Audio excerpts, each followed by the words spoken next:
Hey gang, Wes Buck here, Drag Illustrated Magazine, checking in. It is Monday night, November 22nd, 2021, and of course, it's time for the DI Ride Along. Thank you guys so much for joining us. I'm on the road this week, checking in from Northeast Missouri, back in the original Drag Illustrated, not the original Drag Illustrated office. The original was the original in a chicken coop. I think something it was like that, right? The original was in a chicken coop in central Iowa. Actually, it was not like a modestly remodeled chicken coop, not like a nicely remodeled chicken coop, but a modestly remodeled one. So, did it still have chickens or no?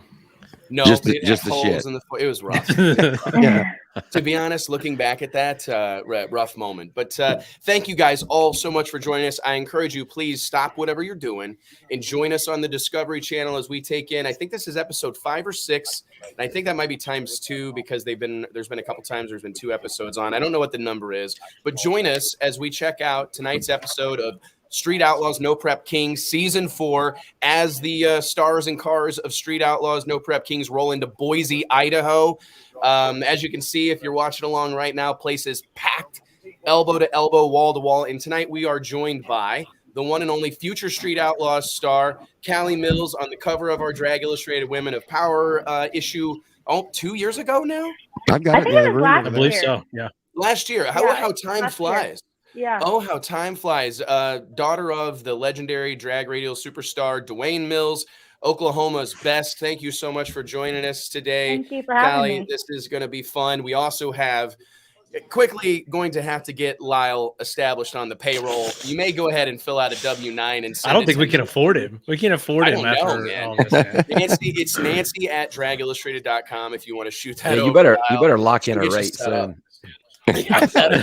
Prices Ladies and up. gentlemen, the one and only Cletus and Cars Burnout World Champion, Let's the go. one and only Motion Raceworks own, MacFab's own, the one and only Lyle Barnett, Modern Racing's own Lyle Barnett. What's up, brother? How's it going, man? Man, hanging out with you guys, talking about drag racing. Most important guest, lest I forget, all of y'all. Thank you guys so much for being here. Please click like, click subscribe, click share. If you're watching along on Facebook, make sure you're clicking like, make sure you're clicking share. Help us put the gospel of drag racing in front of as many people as we possibly can. We have a handful of other special guests that may pop in with us throughout the night. If you're watching along in the comments and we feel like you've got a solid opinion, hell, we may send you the link to join us.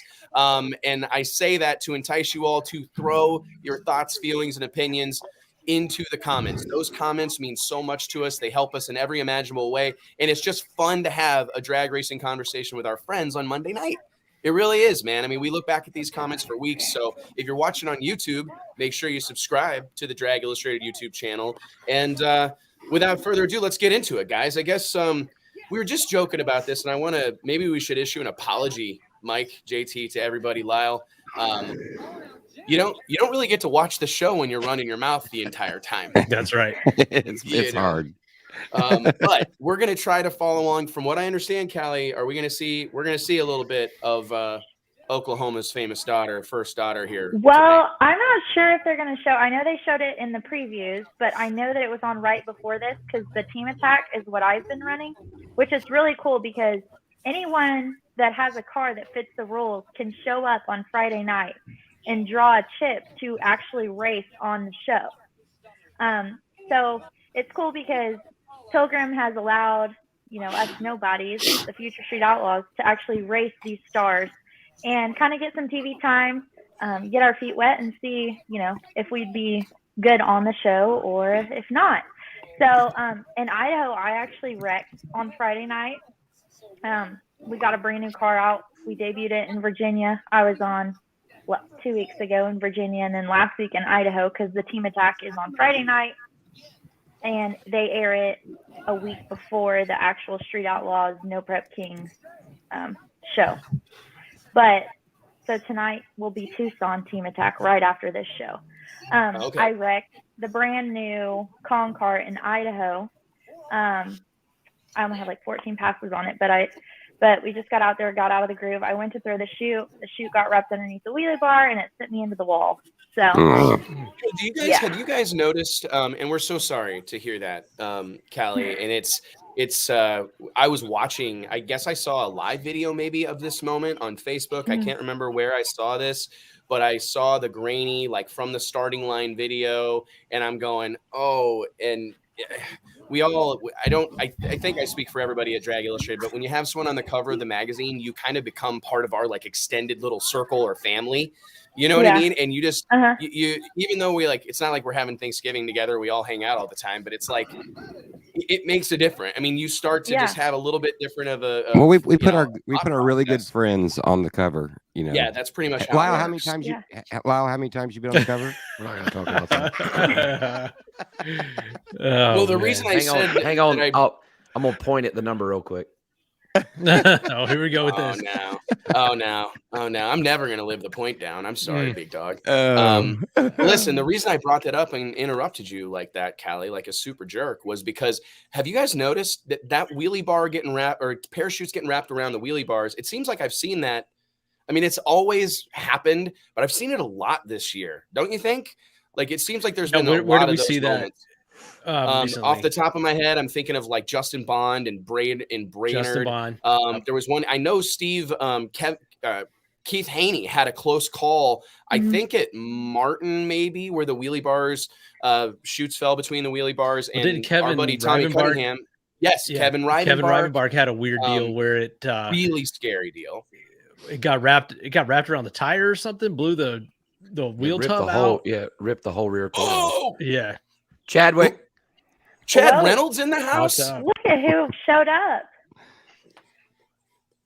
We can't hear you. We can't hear him. No audio, Chad. One second. Okay, how about now? Okay, there you go. There you go. Andy sounds good. This button right here, that mute button, it works. It works. It gets you every time. Yeah, when it's blinking at you, then you're muted. I know. Yeah, I figured that out. Okay. I didn't realize that. I mean, I didn't, Lyle's here, but whatever. But I didn't realize that Mike and Murder and the Kallee Mills were going to be here. I mean, Jesus. It's almost unbelievable, man. It is. Star-studded. It's almost unbelievable. Hey, ladies and gentlemen, Bang Shift. No, you got to let me introduce you. Okay. You don't come on the show without a big-time introduction. Ladies and gentlemen, all the way from Texas by way of California, right? Unbelievable. Bangshift.com's own, in many ways, one of the most celebrated and beloved voices in the sport of drag racing. Let's give it up for Chad Reynolds. What's up, my friend? Thank you for having me. We got an applause track. Dude, I like that. An applause track would be awesome. Except don't give that to Lyle. He'll just carry it around with him. Yeah.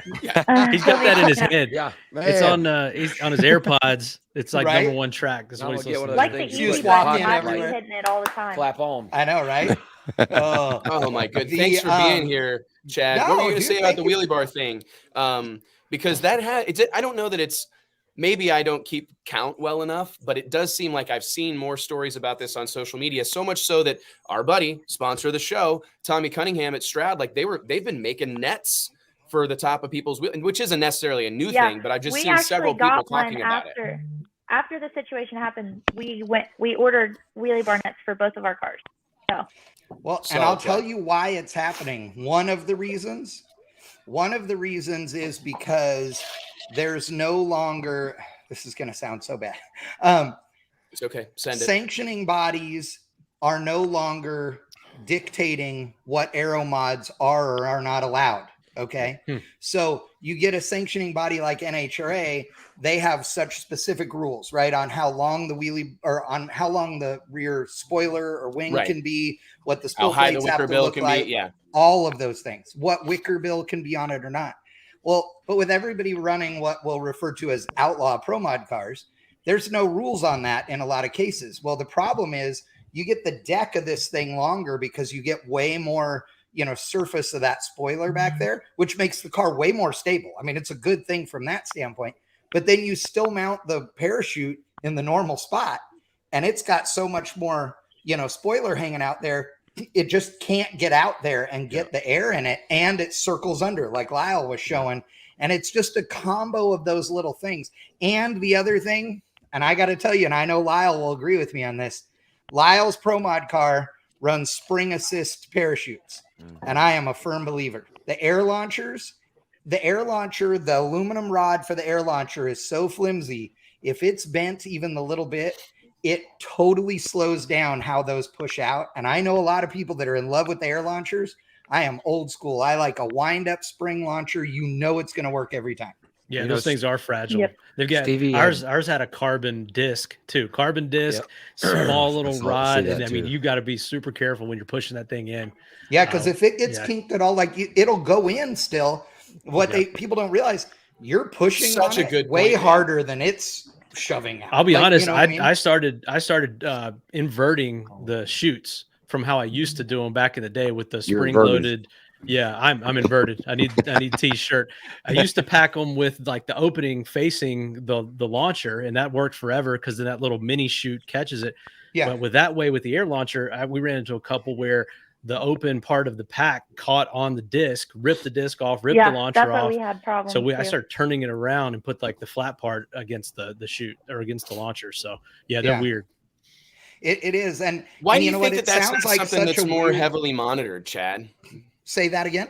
Why do you think that's not something that, I mean, that seems like it when you think about it, like in the context that we're having right here, like, I mean, it's a no-brainer, right? You hear it, like, even logically, you know what I mean? Like, even if you're a layman, this makes sense, right? That you want to throw those chutes out there. Are you surprised that there's not like I mean, it just seems like something that should be a little bit more heavily scrutinized potentially. Well, and I wouldn't argue with you on that. I would say that, you know, it's one of those things where there is some personal preference and stuff that's allowed, right. And people do different angles of the chutes. Like, so Kallee, I'm going to use you guys as the example, right? You guys use Jeffers. That guy is super smart. I love Larry. He's awesome.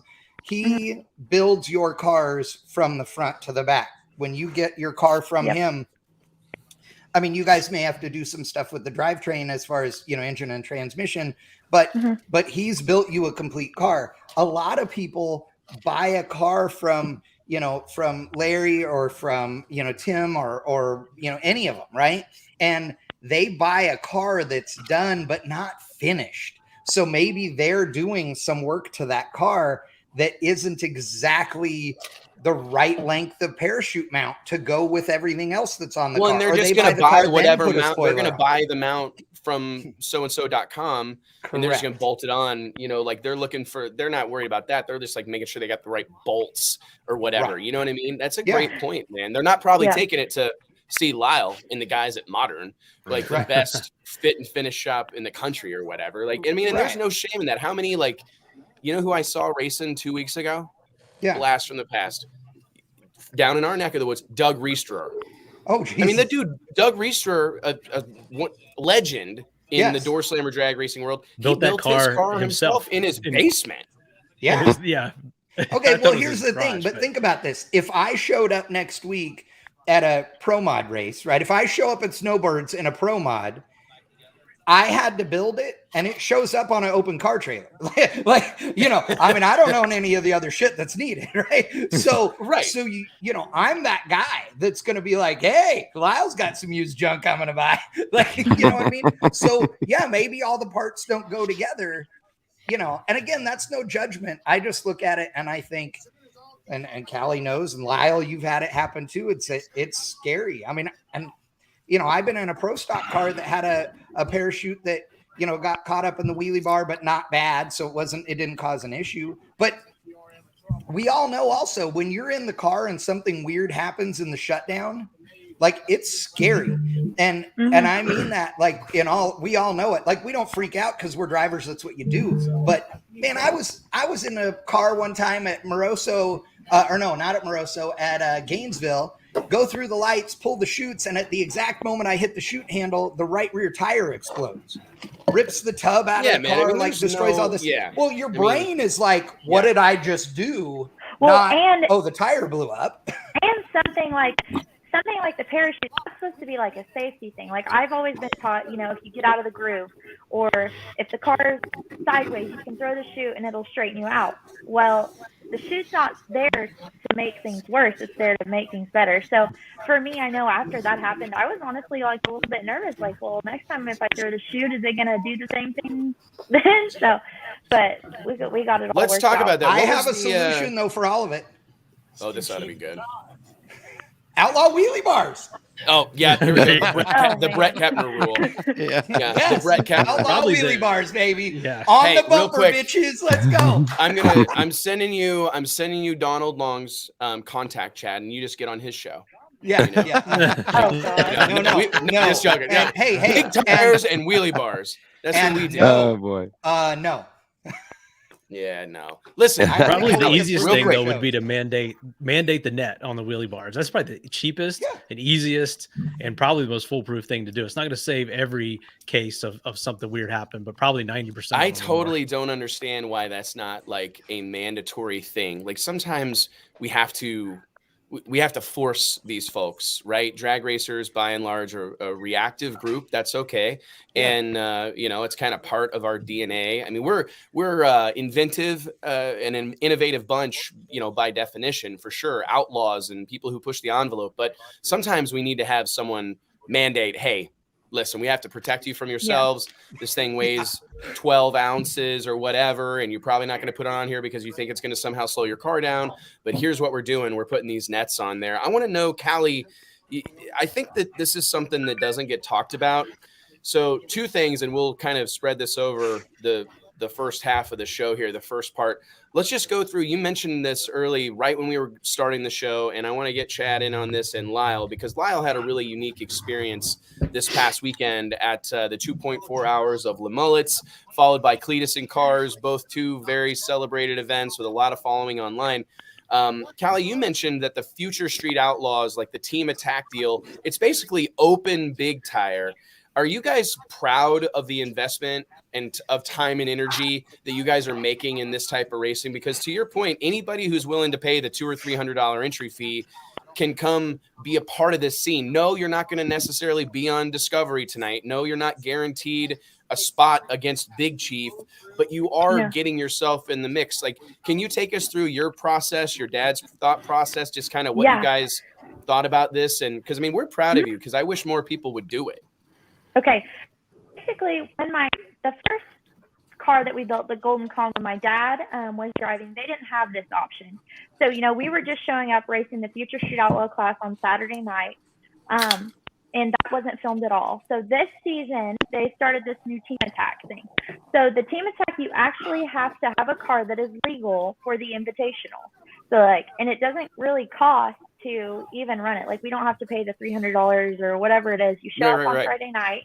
You literally, I didn't even know that was a thing until I showed up in Virginia, and they were like, hey, you're going to be on TV tonight. Like, and anyone that knows me, if you watch the Virginia show, I didn't even fix my hair. It was so hot. And I was just on TV. I'm looking at myself on TV. I'm like, oh my gosh, I would have at least fixed my hair if I would have known I was going to be on there.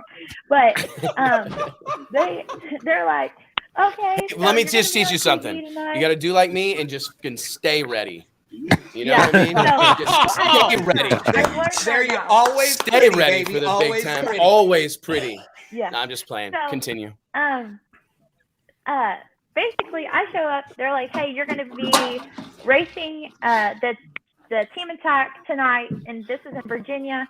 And then I was on in Idaho, and then Belrose, which Belrose hasn't shown yet. But so there were multiple times I drew out the bucket. Every race we went to, I drew out the bucket, because there's 5 or 6 normally that show up. Sometimes there's only 2 of us. So it's 2 teams, 2 people from Future Street Outlaws, 2 people from 405, 2 people from Texas, 2 people from Dean's List, et cetera, et cetera. And so I only got to be on the team attack show when there was only 2 of us, because I can't draw or scrap. I have no good luck. So, but then when we were in Bradenton, there was a guy that showed up that had never ran No Prep Kings or even knew that he was going to be on TV like me when we were in Virginia, and he got to race and be on TV. So I think it's really cool that Pilgrim and No Prep Kings is actually letting people be on TV. And because I mean, there's people out there that would build a car just be like, I'm gonna go race these street outlaw people. And that was all kind of new, wasn't it? I mean, when you guys showed up for the team attack, they kind of just threw that out there like just last minute. No, they did it like all the way through season 4. No, so, like, but I meant when it first started though. Yes, yeah. Like we weren't like told, hey, come and race the future street outlaw class. That's going to be the $40,000 to win on Friday night. Like we weren't told that. They just kind of like did it, which that's how like Pilgrim is. There's like they kind of fly by the. There's little warning. There's definitely a method to their madness, but like that's just how it is. You just show up and you're like, hey, you want to race? You want to do this? Like, yeah. Can we bring beer money to that?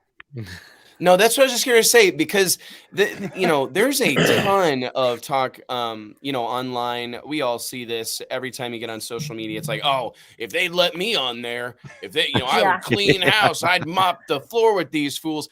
And it's like, what Kallie's telling us here and now is that like, you can. Like, so step up. All you have to do is show up, and you just have to build a car and show up. And let's be honest, if you're special, let me tell you, if you're special, Sam Corcus will know it. Like, if you've got what it takes, show up once. You know what I mean? Like, seriously, if I'm Stevie Jackson, I'm showing up because you're special, dude. And you don't even have to have a car. You can find someone's car to drive. Yeah, so, man. Like, if I'm any of those guys, hey, I want to drive your car. Showing up.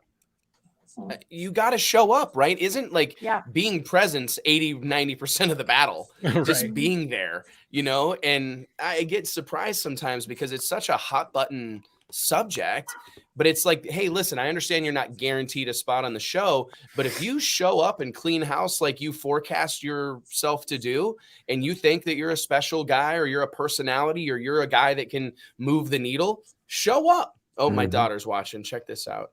Hey, Soph. Hi, Wes. It's me, Sophia. You can tell, and I wish you good luck, and you're doing awesome. I love the hat on the show. Okay. Love you, Sophia. All right. Yeah.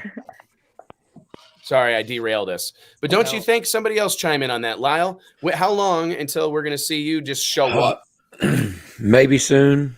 We're just trying to get some stuff together so we can make it happen. But, with running the full NHRA schedule and all that we've got going on, it's just, Kallee can tell you, I only ran 2 or 3 No Prep Kings events this year, and it was enough. And I talked to Jack, from Billet Atomizer last week, and I think y'all ran 5 or 6 in a row, like back-to-back weekends. Yeah, we had 6 in a row. Not luckily, but we had to take 2 off, which they weren't our choice because I wrecked the car, and then some unforeseen circumstances. But we ran the last half of the season with him, and it was exhausting. Like, I was on the road for 6 weeks because if I wasn't racing, like, I was going to watch, like, Joey race, or we were going and hang out and going to watch other people race. But it was definitely, and it's not like, you have these races that are like Thursday, Friday, Saturday, Sunday races, and it's like, you're there and you make a few passes on this day, and then this day you don't run until 5, and then you wait all day until Sunday to actually like race. This is not like that. You're there Friday morning, Thursday night, you set everything up. As soon as you get everything drug out, it seems like you're putting it up and heading to the next spot. So, I mean, and I'm not complaining because I love that kind of racing because, you get it done and you move on to the next place. But I will say the drive from Virginia all the way to Boise, Idaho was a rough one. So look at this. Hold on. Well, that's the thing about this deal. That's no damn good. Yeah, I was gonna say, once you show up, it's like, you've made the commitment or kind of put yourself out there to be on the show, and now you're kind of expected to be there, and you got to be ready. I feel like that's almost what keeps people a little hesitant about it. It's like, okay, once I do this, now I've got to be.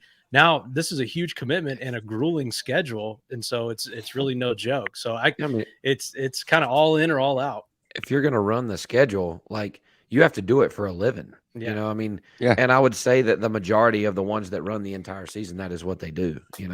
Not all of them, but most of them. But it's real hard to make a living doing that. Oh yeah. Yeah, 1,000,000%. I want everybody, JT, check this out. All right. So last week, did you guys see Justin Little Country Swanstrom post the thing up about guess how much I spend racing? Yeah, I did see that. Yeah. All right. I don't know what the answer was, but he was like going to give, it was like a contest. He was going to give away, you know, it was like a drive traffic to my YouTube channel deal. You know, guess how much I spend annually and you're going to win something, but you got to subscribe to the channel, blah, blah, whatever. And, anyways, I thought people were throwing stuff out all over the board and there were some really good guesses and it was kind of interesting, but I thought to myself, I wonder what that guy spent on diesel, right? So I literally just pulled up Google Maps and technology. I mean, it's unbelievable. Right? So I literally just typed in, I Googled the 2021 Street Outlaws schedule and I just typed in and then hit the plus sign, typed in Boise, hit the plus sign, typed in whatever, Epping, the list Denver, the list goes on, start in Bradenton, end in Bradenton. And and now granted, some people went home between some of these, but I calculated from race 1 to race 2 to race 3 to 4 to 15. Okay. Right. It was 12,489 miles. Right. And if and I Googled the average price of diesel being $3.61. Right. And if and I Googled I looked up like the gas mileage of some of these Peterbilts and stuff like that. And it's 1,921 gallons of gas. Most math Wes has ever done. Dude, ever done. Yeah. Wait, Wes, this is why we're friends. We are the same person. I would do the same thing. So, I mean, this is like, look, I could only put in so many venues. So I had to do two maps, but it was 12,489 miles, 1,921 gallons of diesel, $6,936.20. And I'm going to be honest with you, I didn't think that's that bad. I didn't either. Because I was expecting double that. 6,936 is that thing. That's at 6 miles a gallon. Yeah. Okay. I think, and diesel's gone up tremendously. But I figured if you put this in, I made this between 4,500 and 9,000. I think it's between 4,500 and 9,000. I think it's closer to $9,000 because for me, there'd be like chips and candy bars and monsters and all the other bullshit that I buy. And because Buc-ee's doesn't allow big rigs, Kallie's my girl on the Buc-ee's, right? We make sure that the rig fits into the Buc-ee's. Like I stopped I was actually because it's a motorhome. It's not a big rig. It's a motorhome. Right. So you can bring it in because no big rigs at Buc-ee's, baby. Hey, I could go eat I could go eat a steak for what I spend at those places. On the Golden Gorilla. No, 100%. I went to my first Buc-ee's on my way to Cleveland. Call your dad real quick and ask him how much you guys spent on diesel this year. He'll know. Text him. Me? Yeah. Oh, he's outside working on a dump truck. He'll tell us. I bet he'll tell us. He's outside working on a dump truck. Well, I think it's cool. I mean, we're talking about the traveling. I think it's cool they went to a place like Boise, Idaho. You know, a place that's known for its independent events, the Nightfire Nationals for 40 plus years, the New family, legendary in the track ownership and promotion game. So I really think it was cool for them to make a stop. I'm sure they had a great turnout, great fans. So I have to, you're right on that, Mike. That's a good point to bring up because the New family is awesome. That racetrack is awesome. The whole feel there is so unique. I've never been there, dude. Oh, dude. And in the early pro mod days, I mean, they were kind of advocates for the early pro mod movement. They had a lot of independent events.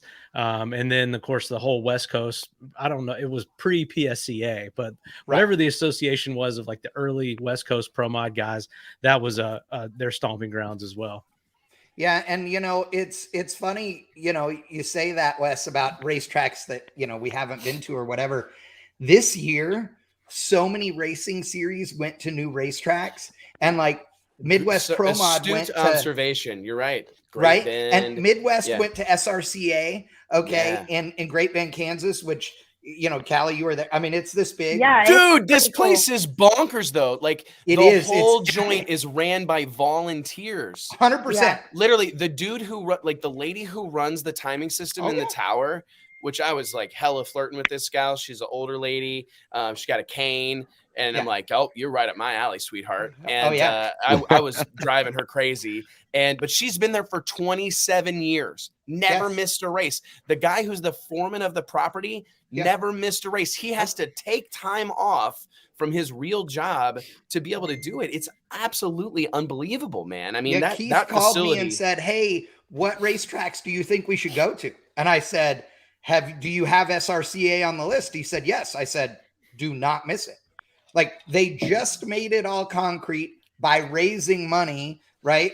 The place, we do Rocky Mountain Race Week there all the time. I think John Stouffer, his life may have been saved by those high walls. Correct. That were brand new. What is the story behind that? Is there so much crosswind there, Chad? Because the walls scale up, so they're like whatever the standard height is, all the way down the track. Mike, you would appreciate this because your dad's been in one of these crosswind type of situations, and then like past the finish line, they ramp up to maybe 5 feet.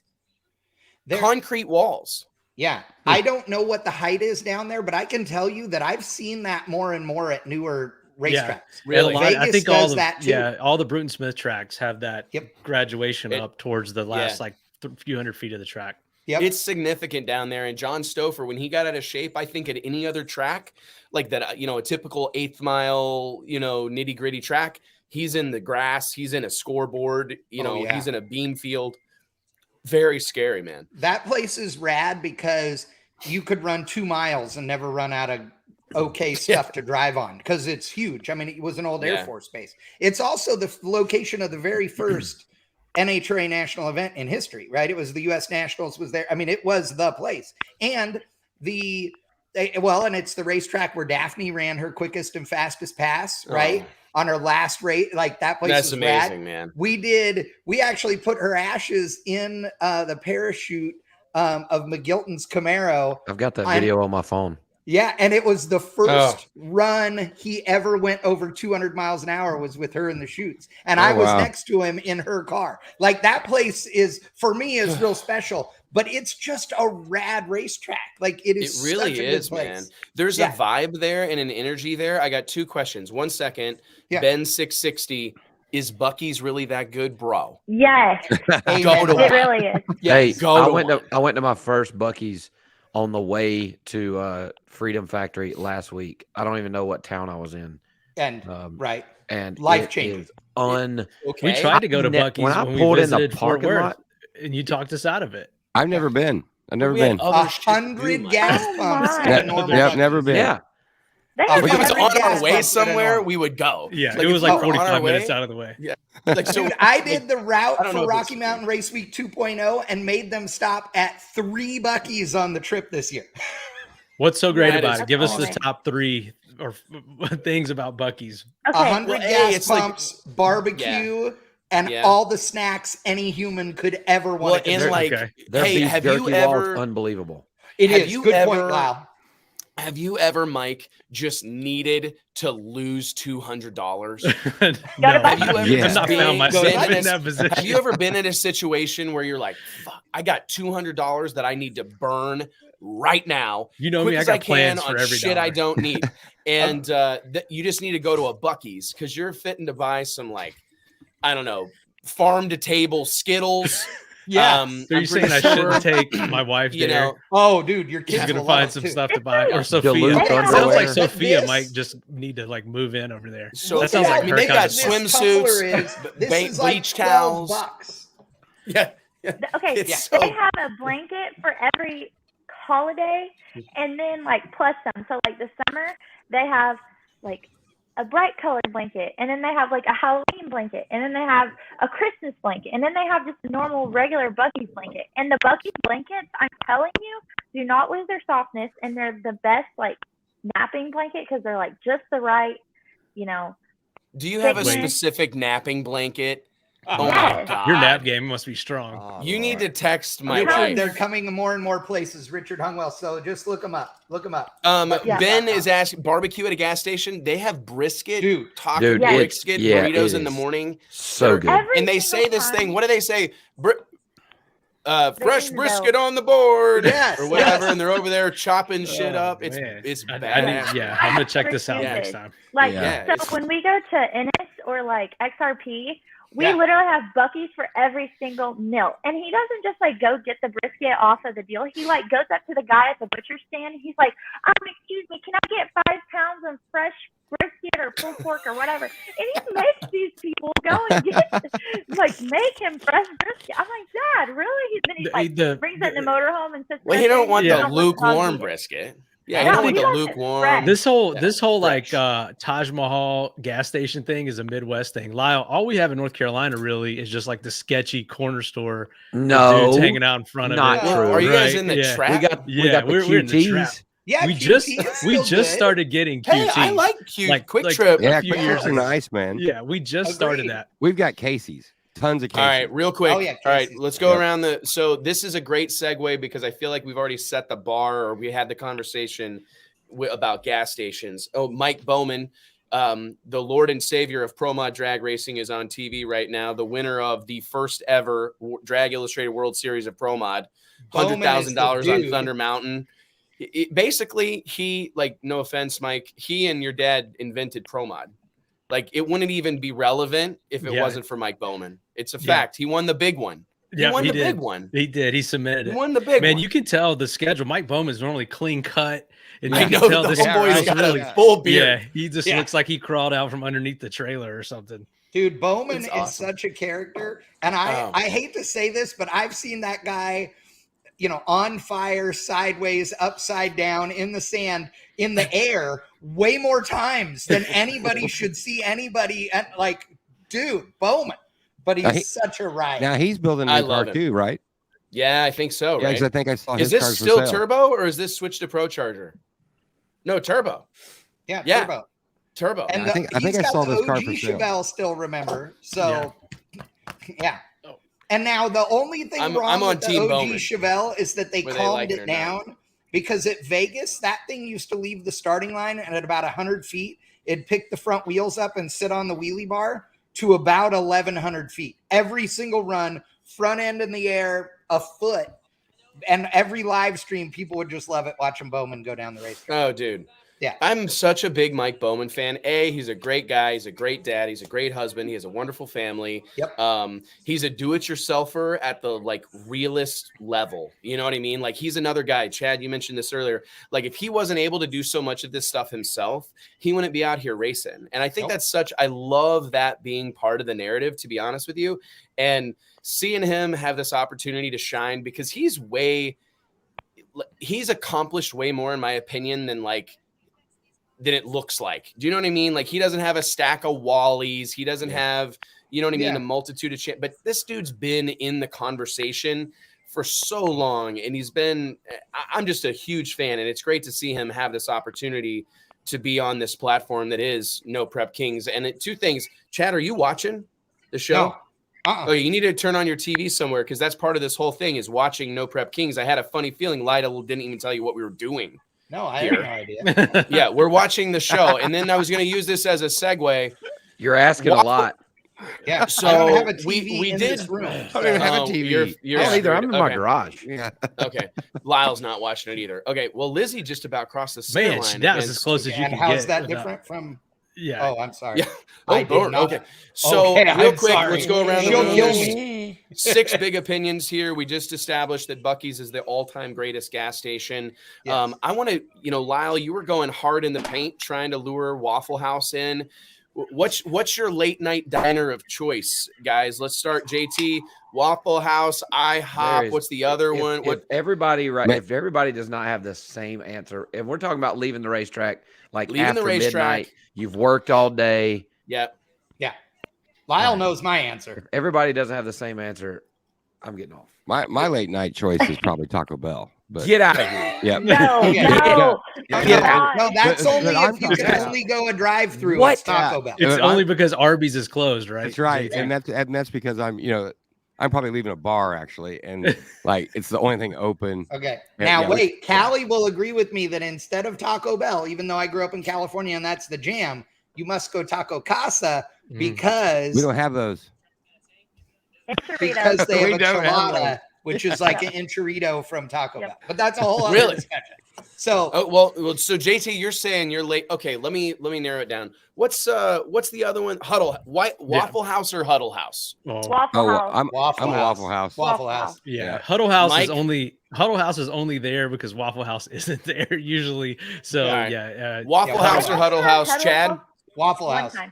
Hands Lyle. down, Waffle House. Lyle, Waffle House or Huddle House? Waffle House. Yeah. Yes. There's Lyle's halfway pissed off at me right now for asking. Like I can't believe we're even having to have this. Well, there's 2 Huddle Houses around here. When you're racing with Lyle and Pete, know about this. Especially Pete. Dude, if you're racing with Lyle and Pete and Red, when we're done at the end of the night, we're going to Waffle House. Like there isn't even a discussion. It's like, are we going to eat? We know that whatever the closest Waffle House. What about the Huddle House that's on the exit? At VMP. I don't talk about Huddle. Or what about the Huddle House in Rockingham? Those are the only 2. No. JT, let me tell you what I would do. Callie's saying something. There's only one time that I've ever been to Huddle House, okay? My whole life. Racing, career, everything. And it was when I was in Virginia at the shakedown. We went to eat breakfast at that Huddle House. That is the only time I've ever been to a Huddle House. Yeah, I've never been to a Huddle House. Everybody in the comments, we want to know your opinion. You've got to dive in. You can't say White Castle, Ben 660. Yes, you can. You got to say, no, you can't. I said the question was Waffle House or Huddle House. White Castle. And let's all tag Huddle House. What were you going to say? I was going to say that if I left the racetrack and in my motorhome and we're trucking down the road, I'm like, man, I'm hungry. I would drive my motorhome through the front door of a Taco Bell to get to the Waffle House on the other side of it. Like, you know what? And because you said that, maybe I would hope you were sitting in it because that is the worst answer I've ever heard. Yeah, man, I'm going to leave the racetrack. Maybe we don't even have bathroom in a few days, but that would be the only reason that I would go to a Taco Bell. Like what? We don't even have a Waffle House. I love Taco Bell for lunch. Do we, Wes? Like, there's no Waffle House here. There's not a Waffle. The nearest Waffle House is in Columbia, Missouri. It's 100 miles away. And I got kicked out of the one in Kansas City too. So I'm that's why I moved to Texas. Track record on them. I got Buc-ee's, Waffle Houses. I drive. You want to know another thing that makes Waffle House great? In and Out. Hold on, Waffle House. Waffle House is like Switzerland. It doesn't matter where the neighborhood is. Doesn't matter who it is that's normally there. You can go into any Waffle House, regardless who you are, and everybody looks at each other, and it's like hands up. It's like the hotel in John Wick, right? Like nobody gets shot here because everybody's eating waffles. So funny because it's true, and everybody. However, if you're like you've had a couple glasses of wine or 37 beers or whatever, and you're like looking to burn up a couple hours, just Waffle House fights. Oh yeah, that will tie up some time. I was about to say nobody's been drinking wine, then goes to Waffle House West. That's a different. No, that's what I'm saying. I watched the videos. I watched the videos of people fighting. They go up in there hot. People roll up in Waffle House looking for trouble, man. It's Waffle House is food and a show because you get to watch them like making everything, and the dude's like scramble, flat, this, that, and they put like a piece of thing on the plate to delineate what the hell is supposed to be on it. When it's a whole thing. It's awesome. Have you seen the movie Tin Cup? Yes. And then and they're all at the Waffle House after he makes it to the U.S. Open, and his ex stripper girlfriend says I got a little extra money. Why don't we go someplace nice? And those guys are like, what do you mean, Darlene? We're JT, is Tin Cup that movie with John Dutton in it? It's with Kevin Costner. Yeah. You mean John Dutton? John Dutton. Yeah. Yeah. He's John Dutton now. He's John. Yeah. That was supposed to be a joke. Yeah. I thought it was a good joke. Hey, Yellowstone is crazy good. Responded to the text message I sent him, and his response is hilarious. I said, how much do you think we spent on diesel going to No Prep Kings this year? He said, his response, I'm not lying, it was less than the car I wrecked last year. It was less than the car I wrecked last year. And I said, fair enough, D-Wayne. I said, OMG, ... He said, say it. I'm like, oh my God. Less than the car I wrecked last year, I believe. Hey, let's. I don't mean to change the vibe for the bad show. here. You can do whatever you want. Well, but that was a scary deal, dude. We had a really scary deal with your dad. Right now, all the conversation has kind of turned. Mike's been talking to us for the last couple of weeks. Mike's tuned into a handful of the teams, and it's like there's making this move toward the street show. There's another show, right? Fastest in America. Yeah, it's about to start filming like right after Thanksgiving until like Christmas time. So does that give you pause, Kallee, having seen what your dad went through and knowing like the differences between racing at a track with, we were just talking about a track in Kansas that's got like 5 or 6 foot tall concrete walls.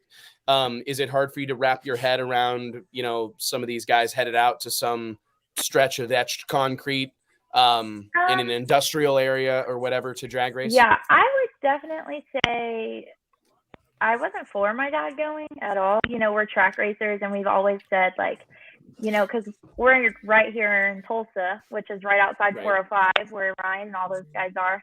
And we've always said, like, we were never going to race on the street because that's how my dad makes his living, is driving big trucks and construction and things like that. So if he were to be, you know, illegally street racing and he got caught, it would not be good for him or his business.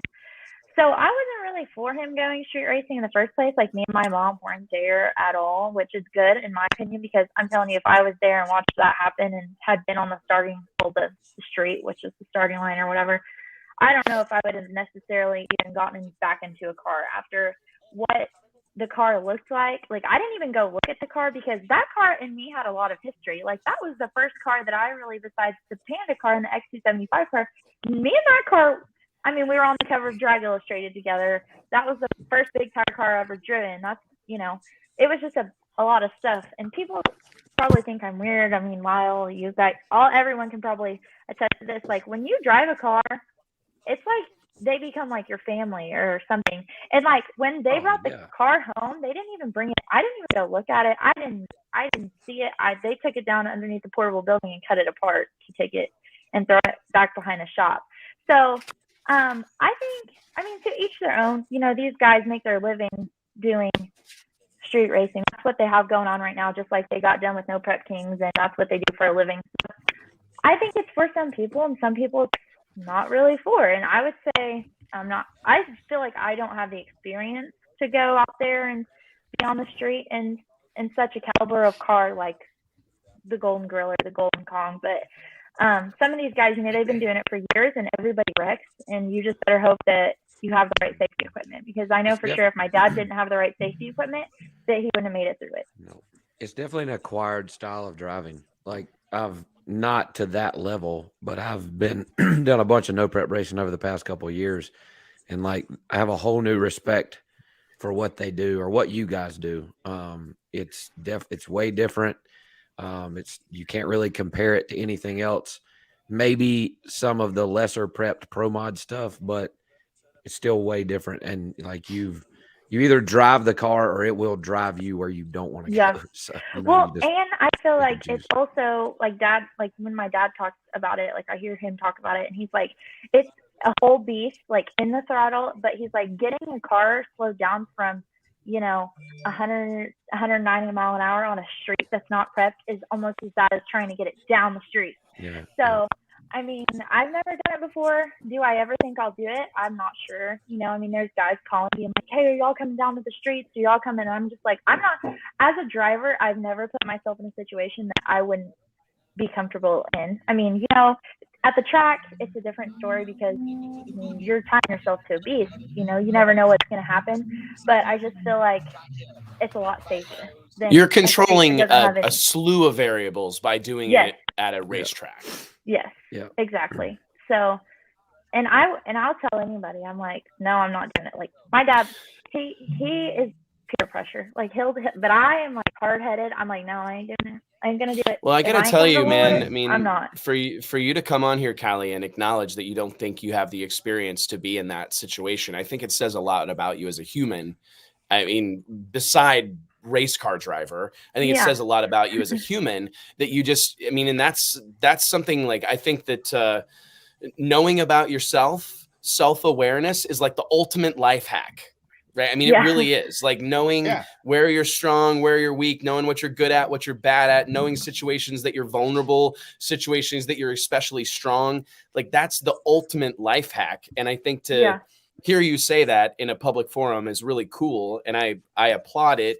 And it's a great segue because this style of racing with like the brutally unprepped surface, because I think it's we've established this. We've talked to Disco Dean a couple weeks ago. We've had who else have we had on this show? Mike JT. We've had a bunch of them. Doc, Daddy Dave, Daddy Dave, Boosted, Jeff Lutz. Jeff Lutz. It's a much different deal. Like racing on a track that's not prepped is still sketchy, but it's a totally different deal than racing on like bare etched concrete or asphalt. Well, and there's just no retaining, there's no walls, and they've usually got those hard curves. Yeah, I think that's the problem there. Awful, and the racetrack comes around. You make hits on it, it becomes a normal race. They're burning out through there, and they've all said the rubber's pretty good towards the end. You know?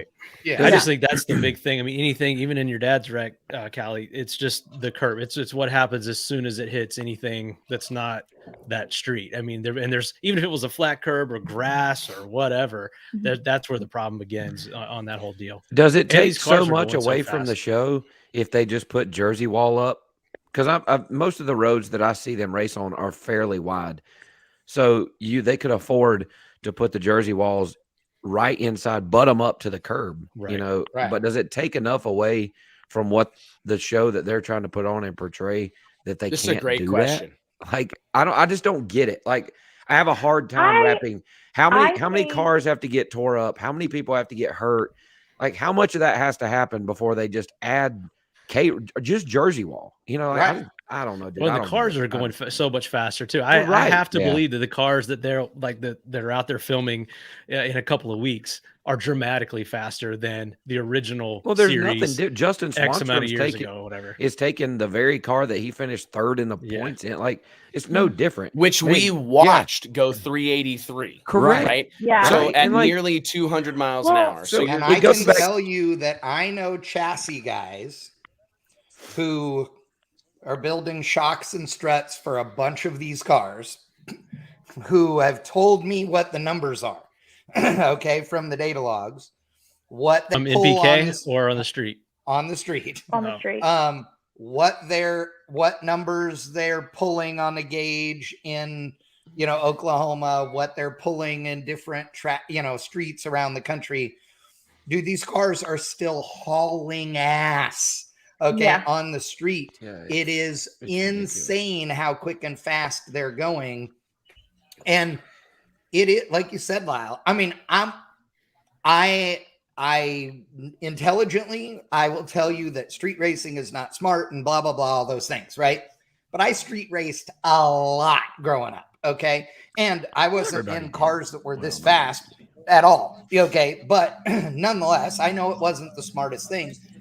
But dude, now, like you said, when you're making jillions of dollars on this, it's different than if I put on a cash days at an industrial park in Dallas, right? With a bunch of 6-second, 8th mile cars. And I'm not saying that's safe, but I agree with you because a lot of times this stuff, like we're talking apples and oranges, you know, and it's like, it's one thing for us to have a bunch of, and even people that don't, the uninitiated probably think a 6-second, 8th mile car is slow because they hear guys like Justin Swanstrom and Dwayne Mills and whoever else talking about, and it ain't. A 6-second, 8th mile car is a fucking hot rod. And that's a fast car. And it's like to have that on some sort of, you know, to go back to Lyle's question. And I personally, JT, you're the hardest core probably fan of this show in the group. Do you think having orange and white Jersey barriers would totally destroy, because some of my favorite like PD small block videos have those barriers in them. And before you answer, JT, even just the concrete ones, you know, like so that they just look like they belong there, you know, not necessarily the water filled ones. But, Okay. You know, they caught a lot of hell when they first put up all the lights down through there, you know, which made it tons safer. Like they at least see now, right? And but then novel idea. But that just starts the whole conversation, you know, of oh, this isn't real street racing. Well, no shit. You know, we got that now. You know that they've and now then they park rental cars in front of each light stand because God knows it's better for me to run into a Camry than a United Rentals light tower. Brilliant safety deal. Yay! Who was the rocket scientist idiot that decided that was the smart deal? We figured out by now that the road's blocked off. I mean, they've got they've got stackers behind her. No, like, that's not a block. It's a city street. Yeah, we all drove there from the Waffle House. Hopefully the cops don't see us. I mean, my God, we just got our stacker out here, you know, whatever. JT'd be late because he'd still be in the bathroom at Taco Bell. JT'd miss chip draw. I'd be trying to get myself out of there after you ran through the damn wall. Wow, what are you dragging behind your stacker? Looks like the Taco Bell drink machine. Looks like JT holding the taco. He's got a party pack. My God. Oh, shit. Kallee, have they released any new rules to you guys? I know you may not be able to talk about it, but do you know anything about rule changes? No, I know there's rule changes being talked about. Well, I hope so, because what this is rapidly turning into is what we thought NHRA Pro Mod was going to be, and that's an all Pro Charger class. Well, and listen, my dad is like kung ho, wanting to change everything up, and I'm like, whoa, Buster! I've always been a turbo gal, and I'm whoa, Buster! Right now, it's gonna take a lot. Whoa, Buster! I'm like, it's gonna take a lot for me to change. I'm telling you right now, my car's at Larry Zephyr still getting fixed from the wreck, and it's taken all on him not to just be like, just call Proline and get a Pro Charger. But I'm like, Dad, no, like if it goes that way, it's not gonna be good. And I agree, but everybody's doing it, right? You know, I mean, you've seen old turbo racers. You know, Daddy Dave was a Pro Charge guy to start with, so you can't really rope him into that. But well, Daddy Dave is my man because if it's a power adder, he'll take it. Right. And unless I was going to say, can't, nitrous goes on every combo. Period. If I get the opportunity to come over there and race, that's not something I put together myself or am a part of putting together. I'm not going to turn it away. Pro Charger, nitrous blower, anything. But if I have my choice, whatever. Rocket ship. If I could build my own deal though, I would go your route and put turbos on it and try to bring life back to that, because we're seeing it go away as fast as it came into the show. You know, like that's it's gone. Well, it's not completely gone, but pretty much everybody's building a Pro Charge car now, and that's not, like you said, that's not good. You know, you need diversity. You know, I hope that what success we had at the end of the NHRA season is going to bring some turbo cars back. Like, you got to have that, or it's going to take replacing the Camrys in front of the light stands with C10 pickups or whatever we're going to, you know, to try to bring some life back into this deal. Yeah. Oh, along those lines, let me ask you guys a question about a shit disturber comment or post that was put up on Facebook that made me a little happy. Our boy, Steve Matuzik, he put up a post with a picture of the Mustang, right? I saw it. Which I love the Mustang. His old Mustang the one before was his old Pro 5.0 car, etc. Yeah. But Liberty 5-speed turbo deal. Yeah, clutch turbo car. He put a comment in his post because he said clutch turbo cars at night, those days are gone forever. He said, look, I can drive anything Stevie Fast can drive, but can he drive anything I can? What do you guys think? Ooh. I think that Stevie is good enough to adapt and overcome. Do I think he's going to get in it, go straight to the starting line and rip down through there? You know, no. But I'll go ahead, Lyle. But I think he could. Well, I mean, I guess that goes for any of us on right now. Like, you give us enough runs and we're going to figure it out. Right. But if Steve Matuzik goes to the starting line in Stevie's car and Stevie goes to the starting line in a clutch turbo car, Steve Matuzik's probably going to go down through there, and Stevie Fast probably not. You know, right? But I think that the thing that I find interesting, and I didn't ever I can't remember who it was. Oh, it was Jason Harris, PDRA Pro Nitro superstar, had a great run in Pro Boost here recently, and a great guy, second generation racer. I remember interviewing him for the cover story of the magazine, and it was like such an unfamiliar situation. I started talking to him about torque converters, and I was kind of driving my own narrative, like, what do you think of all these automatics? Well, blah blah, and I'm kind of bagging on it. And he goes, Wes, I've never raced a car with a clutch. Right. Well, first I thought, well, I better shut up and start trying to reel this back in. Right. But it was really, it hit me like a ton of bricks, because I'm going, we're in a different time, man. I mean, it's like the people, Mike, we grew up vilifying anybody that raced with an automatic. I mean, my dad would fight somebody if he heard the word power glide.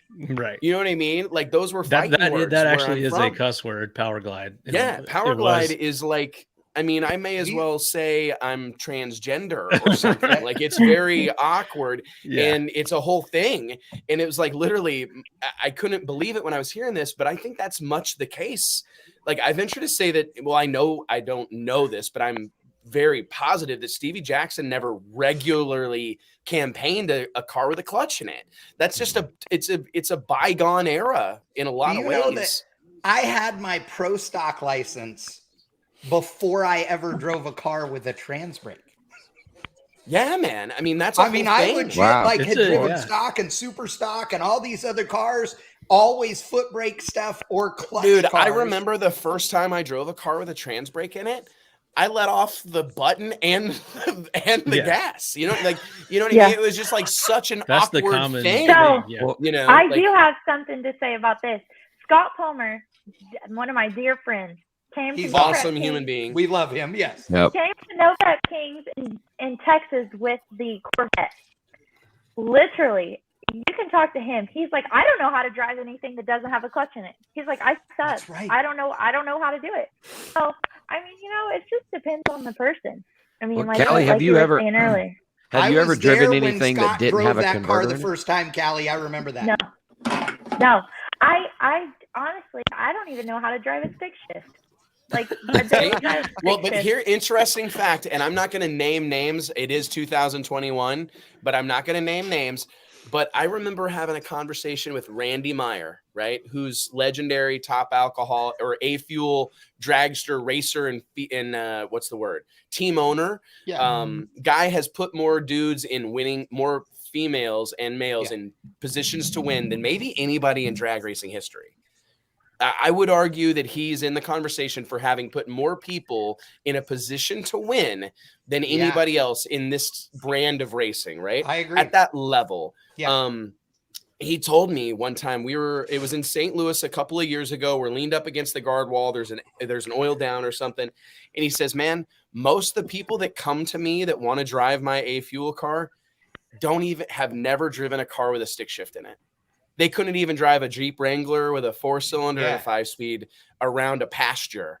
And it was weird because, Randy's got those big, like, sausage link fingers. He shakes your hand and he makes you feel like a child, like a little girl, because he's got those farmer hands. Yeah. And it's like, to hear him say that, I'm going like, that it's a weird, times are changing. I heard Bob Dylan say. And until recently, it's just very recently that unless you were going fast, you had a clutch, trans brake and the converter, that was for bracket racers. That was for other stuff. It wasn't for heads up door cars. And that's only a recent thing. I can remember when we made the switch, Jay Cox, he's never driven a race car with a clutch in it. And we had a clutch. We had the converter in our car. For some reason, we're still carrying around a clutch. If you know my dad, this makes sense. Like, we may switch this thing. We had a Linko and a clutch in there in case we needed to make an overnight switch of our entire program. I love him. So Jay looks over and he said, Charles, what the hell's that thing over there? And my dad, but he was kind of serious. My dad said, that's a clutch. Jay said, will you show me how it works or whatever? And my dad gave him like a little 10-minute crash course on, well, here's the discs and this is the floaters and here's the fingers and this is how this works. Jay didn't know. And Jay's one of the baddest door car possibly racers in the world. one of the best So, torque converter guys on the planet. For sure. You know? It's been a totally different deal. But for guys like Steve Matusik, it's a point of pride to be able to drive that car. If you ask Steve like what the highlight of his life is, it would be, you know, the handful of full pulls that car made because of how volatile and hard to get down the track it was. I mean, let's be honest, that car, I mean, he probably needs buy a CTE or something from the tire shake of that car. It was so violent, but he stuck with it. He stuck that thing in third gear in Vegas one year, and I guarantee you, Chad Reynolds is running a camera on some fucking for sure. I watched scaffolding down the track. Via Chad Reynolds in third gear, and it cuts a donut. It like literally cut a donut. And then backed the spoiler into the wall, and that's all it crunched was the spoiler. Oh yeah. So I mean, to fight that good fight, Quayne Stott is another one that comes to mind. He put Ryder on his window because he was so sick of having to put a converter in his car. I mean, at those times, it was you had a Linko. Even when they went to the air shifter, to the automatic shifters, that was a thing. But to your point, Wes, about Randy Meyer, it's allowed so many people to access the sport and go and win.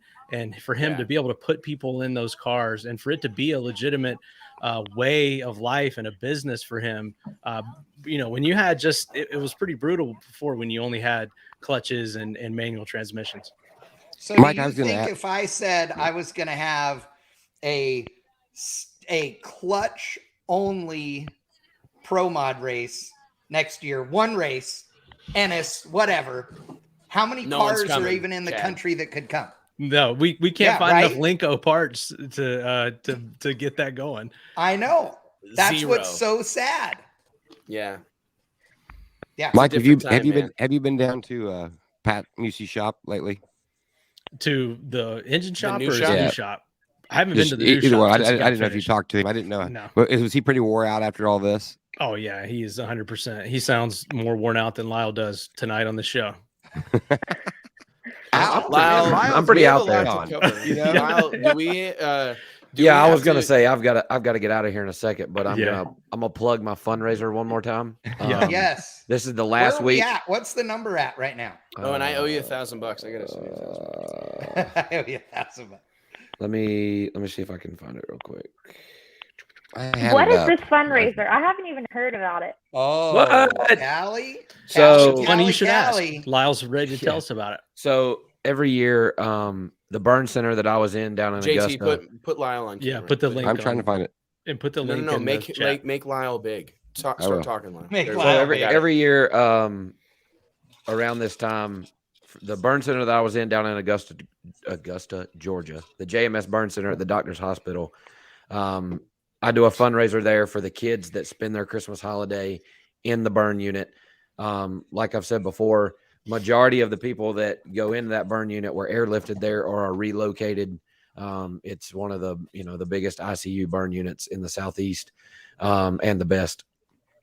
And their families have to quit their jobs, have to move from home. The bills don't stop. None of their day-to-day expenses stop. They just aren't able to work, and the kids are in the burn center, obviously. So most of them can't afford to buy their kids Christmas. So they have a shop with the docs every year. They fill one of the conference rooms slam full of toys. The kids get to go in there and shop for their own toys. This year, a little different. They're actually doing it at the local Walmart. So the kids get to literally go to Walmart and go pick out their own toys, which I think is cool. Yeah. But the ones that are able to, obviously, if not, their parents go and then they bring the toys back to them in the hospital. So I do a fundraiser every year. I buy the majority of the toys that are there for the kids. We're doing a little something a little different this year. They've actually had a ton of toys given, I guess. And I talked to Sherry today, who leads the charge down there, and we're actually going to give some of these families, just give them money to help them pay their bills and, car payments and house payments and keep the electricity on at home so that when they do get out of there, they've got somewhere to go that's nice and warm. So we're going to be donating the money in several different ways. I have a local family, a wife and 3 kids, 1 kid on the way that lost their dad and their husband just a couple weeks ago. So we're going to donate to them as well. So all of it goes to good causes around this time of the year. It's tough on everybody, even those that have jobs. And, it's just a tough time of the year for some people, especially all that's going on the past couple of years. So main focus is around the burn center and the kids there. It's called JMS Kids. And it's just a really cool deal. I'm going to do some videos. I'm going to take a race car down there and do some stuff on December the 7th. But that's the premise of what the fundraiser is about. And Lyle, what's the goal? So the original goal I set was 20 grand. We are currently at about 10. We're about halfway there, which is awesome. Like, this is the biggest one already. I think the most I'd ever raised before was like 5,800. I set a goal at 20,000. We're at 10 right now with a week to go. I still have a week. Well, I'm giving you $1,000, and then guess what? I know somebody who has a ton of money. Me too. And he's out there working on a damn dump truck. Kallee Mills' dad. Mills' he dad. works so hard every day. He's just doing right now. Kallee Mills' dad's outside just doing this. Making it rain into a dump in truck. the dark. He's cutting holes in the bottom of that dump truck. Like, I know I put that $1 million in here. Kallee, here's the most important thing, though, Kallee. Actually, you guys, no. Here's the thing. The guys tear up so much. Don't say he's broke. Stuff. Here we go. Oh, no, we've one guy today wrecked a dump truck at 5 o'clock in 5 o'clock traffic, rear-ended another semi. Then we are working on the toter home because after all the miles we put it on at No Prep King, by the time we were headed home to Bradenton, the rear end sounded like it was going to fall out. So if you were sitting in the back, you just put your headphones in. You want to know what I hate, Kallee? Kallee, real quick. I hate when I've driven my toter so much that the rear end's making noise. You know what? And you drove it so much, Wes, that you wanted to improve the ride. I hate it when my toter makes noise. Oh, just a second. A third tandem axle randomly. Son of a bitch. Gosh, rear end and the toter's making noise. Hey. We have an amazing sponsor, Baskin's Truck Sales, that gives us all the parts we need to keep our dump trucks going. Shout out Baskin. Is it Carol Baskin? Oh, no. Okay. No. Hey, so here's the most important thing, though, Kallee. If we can raise 40 grand, which we only have a week left, I'm shaving my beard. If we raise 60 grand, Lyle and I will both shave our beards on the starting line at the Snowbirds. Simultaneously. I'm coming to that. Each other. 60 grand. We need real money, people. We're going to sit across from each other with buzzers and take little bits at a time until it's all gone. Wow. And laugh like little girls while drinking Yingling Light at the same time. Chad, so we're at 81. Ah, dang it. We're at 81. No. It'll focus. Yeah, it'll do it. What does it say? Yeah, give it a second. There we go. 8135. That's impressive. That's on the GoFundMe. I've got everybody clap for Lyle. Yeah. I've got about $2,000 that's been sent to my PayPal. Perfect. So no, we're getting up there because I won $2,500 in the burnout contest at Cletus. Take us through that real quick. Seriously, I know you've got to go. Oh, Mel, yeah. I'm sending you a heartfelt sorry right now. That's Lyle's better half. He married way up. Way out punted my coverage. Dude. Yeah. Oh, yeah. Real quick. I watched the live of you coming on. I don't know how that even works or whatever, but you came on to the area where you were doing burnouts. Oh, I shared the wrong one. I learned all kinds of stuff. But this was a true Australian style burnout competition. So what's in Australia? You're gonna have to explain that. They set up like the little arena that we were in. I don't they call that I didn't learn that term. A skid. Skid pad. Whatever. Is what it is. Yeah. Yeah. So it's bordered by a Jersey barrier. And this one, you come in from the left, or if you're looking down, it's like a flagpole, and the little jut out turns to the right. So you come down the chute, you get her all wicked up, get some good wheel speed, and then you gotta tip it in. It's called tipping it in.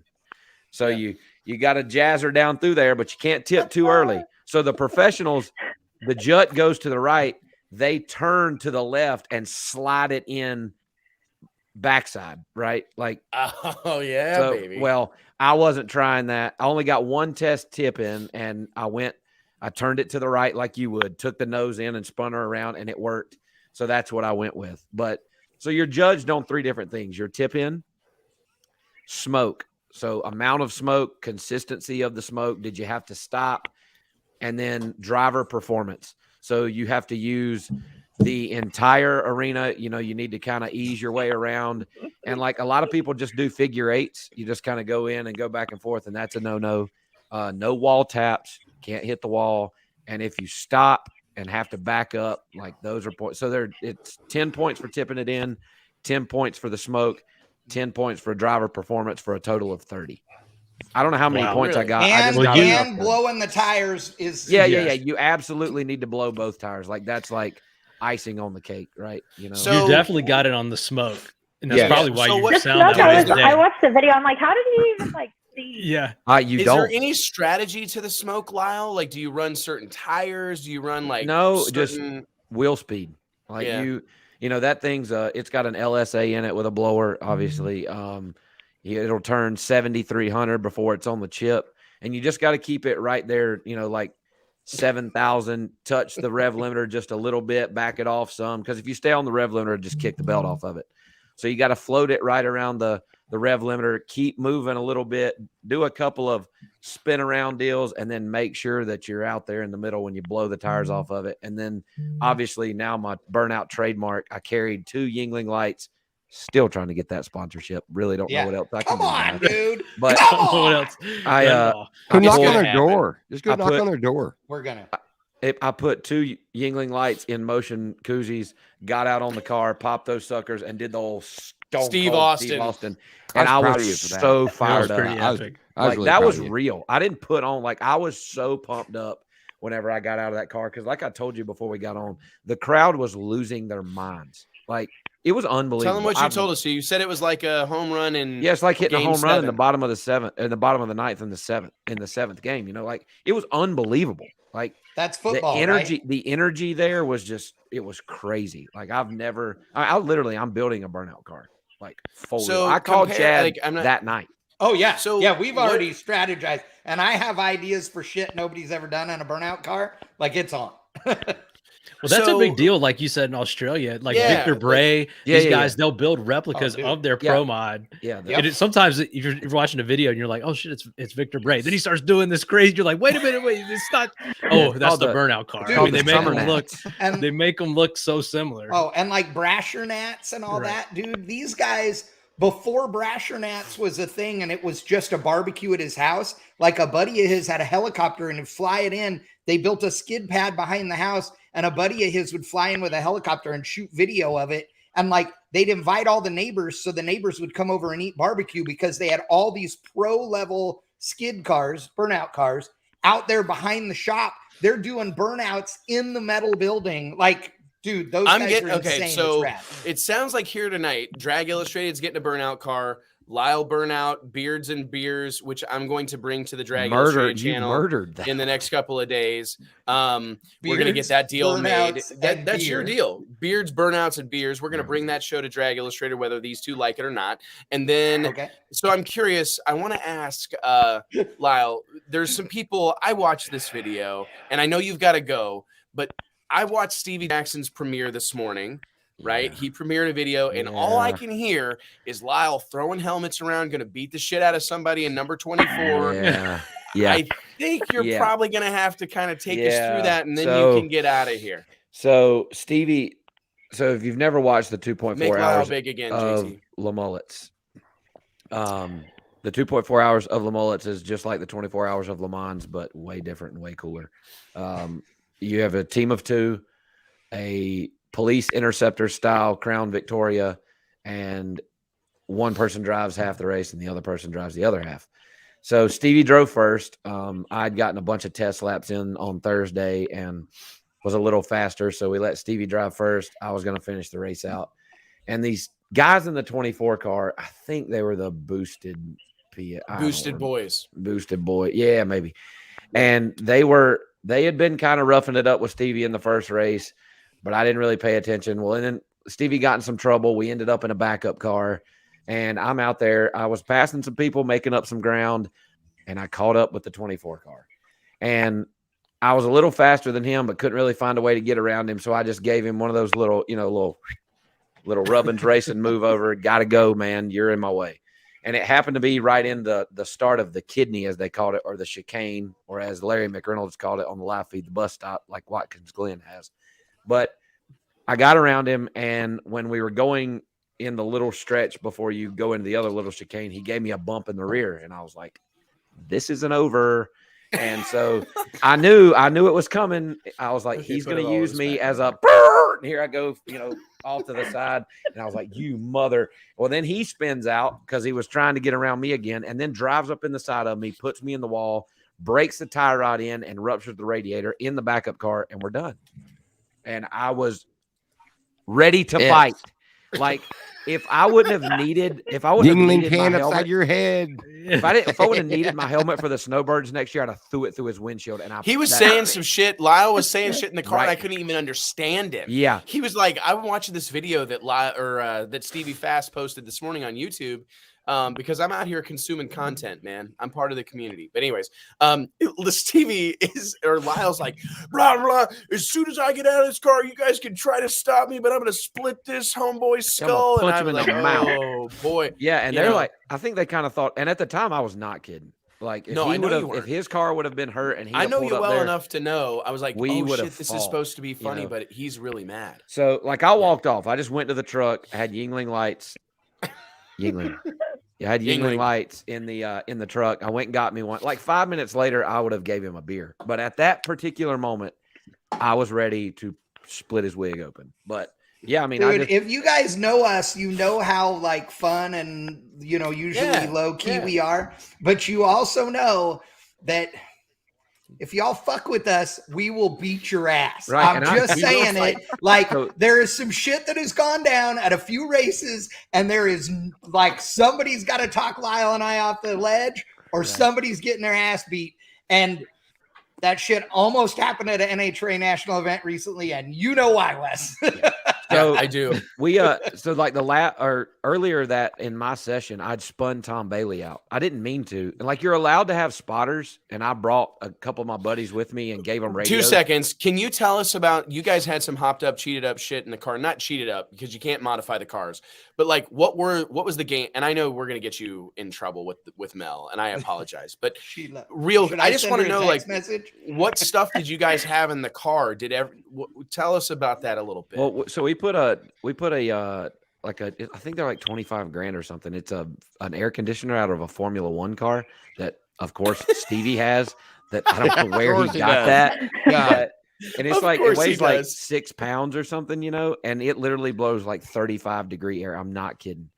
So we duct tape it to the floorboard over in the passenger side and like run the hose wherever you need fresh air. Sometimes that's where the sun don't shine. JT's just becoming a bigger Stevie Fast fan every few seconds. Man. Why didn't you feed it to the air box on the car? Yeah, that's what I thought you were going to say. That's what I was thinking. I was like, so it's going to cool the car down. Well, they were pretty strict about not opening it. Cletus McFarland was super, super worried about whether Stevie and I were going to open the hood of the car. Like, that's funny. He found out that we were over by the car the day before the race and called his track guys and made them come run us off because he thought we were going to mess with the car. I wouldn't have opened the hood. I'd have drilled a hole in that son of a bitch and stuck the hose in it and went. We just didn't have enough time to do it. But so we had that, and then we brought radios and we had spotters, and like, we were trying to do it right, but you got to realize that not everybody else has a spotter, and like, when you're in that car with a full face helmet and in the little racing seats they have, your mirrors are probably half of them are knocked off anyway. I mean, you can't see. So I duck up under Tom Bailey to get around him, and he just comes down over top of me to go into a left-hand turn, and I spun him out. And I'm like, man, if he got really mad, I don't think I could do anything with Tom Bailey. No, I think he's going to stomp a mud hole in my ass. I think so. So after the race, he come off the track, and I like run over to him and I'm like, look, man, I just want to snuff this out, but I had a spotter. Don't know if you did. He was like, free, big guy. I didn't have a spotter. And he was like, as I was spinning around, I saw it was you that was driving by. I'm like, dude, look, I didn't mean to. I was there though, and you just came down on me. Not a whole lot I could do, but he didn't really care. But I did care that the boosted boys or whoever the hell they are. Do you got to go? I mean, yeah, I probably should. All right, we better let you go because I want to ask you like a bunch of questions, but we'll save it for next time. Yeah. We'll save it for next time. Tell Mel Bell we all said hello. Yeah, tell Mel we love her and thank you. We'll see you on Wednesday. Everybody at PRI. We'll see you on Wednesday. Yeah. Yes. Oh, Mike, I meant to call you today. I got to get decals for snowbirds. Oh boy. All right. We'll work you in. Thanks. Yeah. We'll take care of it. Ladies and gentlemen, Lyle Barnett. Thanks, brother. Thanks, Lyle. Chad, you're not leaving, are you? No, I'm here. Whatever. Okay, I don't care. All I got right, nothing better to do. Look what I Yeah, found. woo. What do you got? Wow. Oh, hell. So take us through that. Like you did a great job on that. Like Rick Belden, senior photographer here. That's at an Drag awesome Illustrated. shot. That's an awesome photo. Yeah. Man. Where you had to be happy with it. Literally, all of them were so good. Like I know he was like I could get in big trouble for showing you these. Like literally, right after we got done, he was like, "He's so dramatic, Mike. I get in big trouble for showing you these. I don't care." He wouldn't get in no trouble. No, he I wouldn't love get that, any dude. trouble at all. But I love that sales. He takes everything. I love bravo, Rick. all the pictures, Bravo. and I was like, "Oh my gosh, these are amazing!" I'm like, "I can't believe that's me. Like, how did you do that?" Oh, that's funny. He's like, "This is just the raw pictures." But he was amazing. Like we had so much fun. It was the best time ever. And I'm like, he's coming to PRI to shoot a bunch of pictures and he's gonna go to the party and shoot pictures for everybody. And so we're gonna work him to death. He doesn't know it. He thinks he's coming just to have a good time, but we're gonna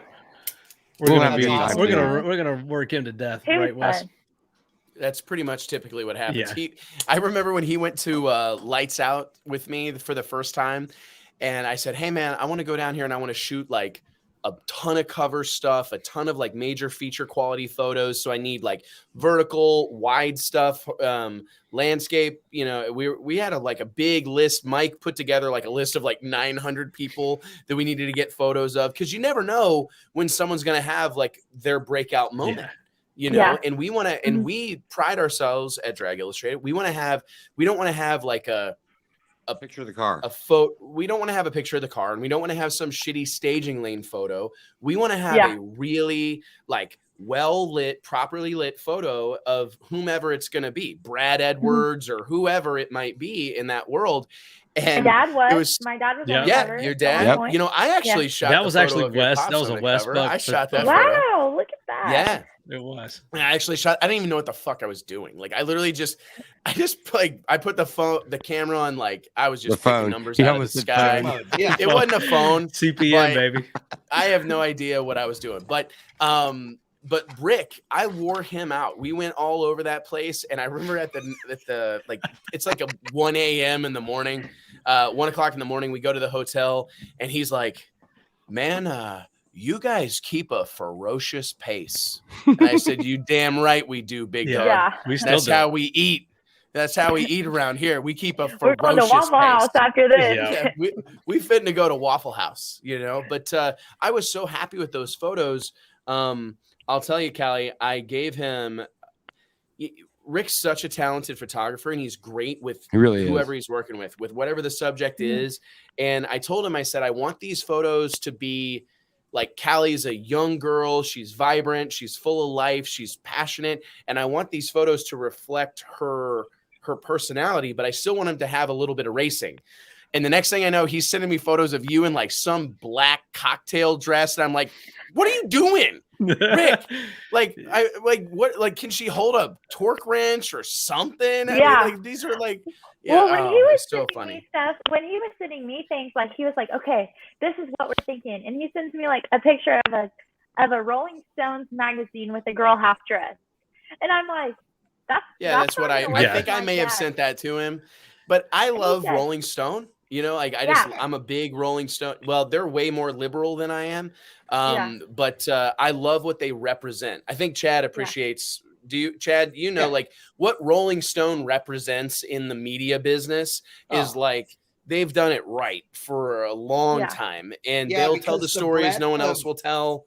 Yeah, and the breadth of subject matter that they cover, and the way that they do it. Obama, Bob Dylan. Right. Like Lil Nas X. And the key to it, which is funny, and I know why you were doing that with Kallee, is that they make every person that they feature a rock star. Okay. Because they are a rock star in whatever it is they do. 1,000,000%. Not even if they aren't literally a rock star. Right. So that's the whole point. So that's why that makes sense to me. I understand. But I also understand why your mom and your dad are like, would be like not cool. Yeah, no, I was like, wait, no, like I don't even own anything like that. He's like, no, not the clothes, the personality. And it was just funny. And I was like, okay, so you want me to bring my helmet? Like, this is what I'm thinking. When I'm thinking cover of Drive Illustrated, I'm thinking like a racing t-shirt and my racing pants, which not really, that's not for what I would prefer to wear in like on the cover of a magazine, because as you know, it's not the most flattering. But I was like, okay. And he's like, no, I want you to bring, like, he gave me like a list of 3 things. It was like something that you would wear to brunch, something that you would wear to like a nice dinner, and then just like a t-shirt. It was like a t-shirt and like my jeans, which I wore like my like nice crew shirt with jeans. But it was just so much fun, and he like really, I feel like he got all my personality in the photo shoot, and it was fun. It was a lot of fun. That's why we went with that cover. I've actually got the mock-ups. We started with some other photos that were more of our traditional style, like waist up, or maybe even like full body and like different layouts. And then I kept just playing around, and I dropped that photo in there, and just, the face, that's like probably the closest up photo they've ever used on the cover. It's an awesome and just the cover. Hair going and everything, and just the personality and attitude on your face. And once we saw that, I kind of sent it around to everybody, and they're like, that's it, we got to go with that. So it was with the pink logo right over top, and it's that's still probably one of the most popular talked about covers that we've done. Well, and I also like that you guys, I love that you guys changed it to Woman of Power. I like that. I thought we evolved with the times. Let's give that was always kind of the original. Nate Van Wagenen, Nate's idea.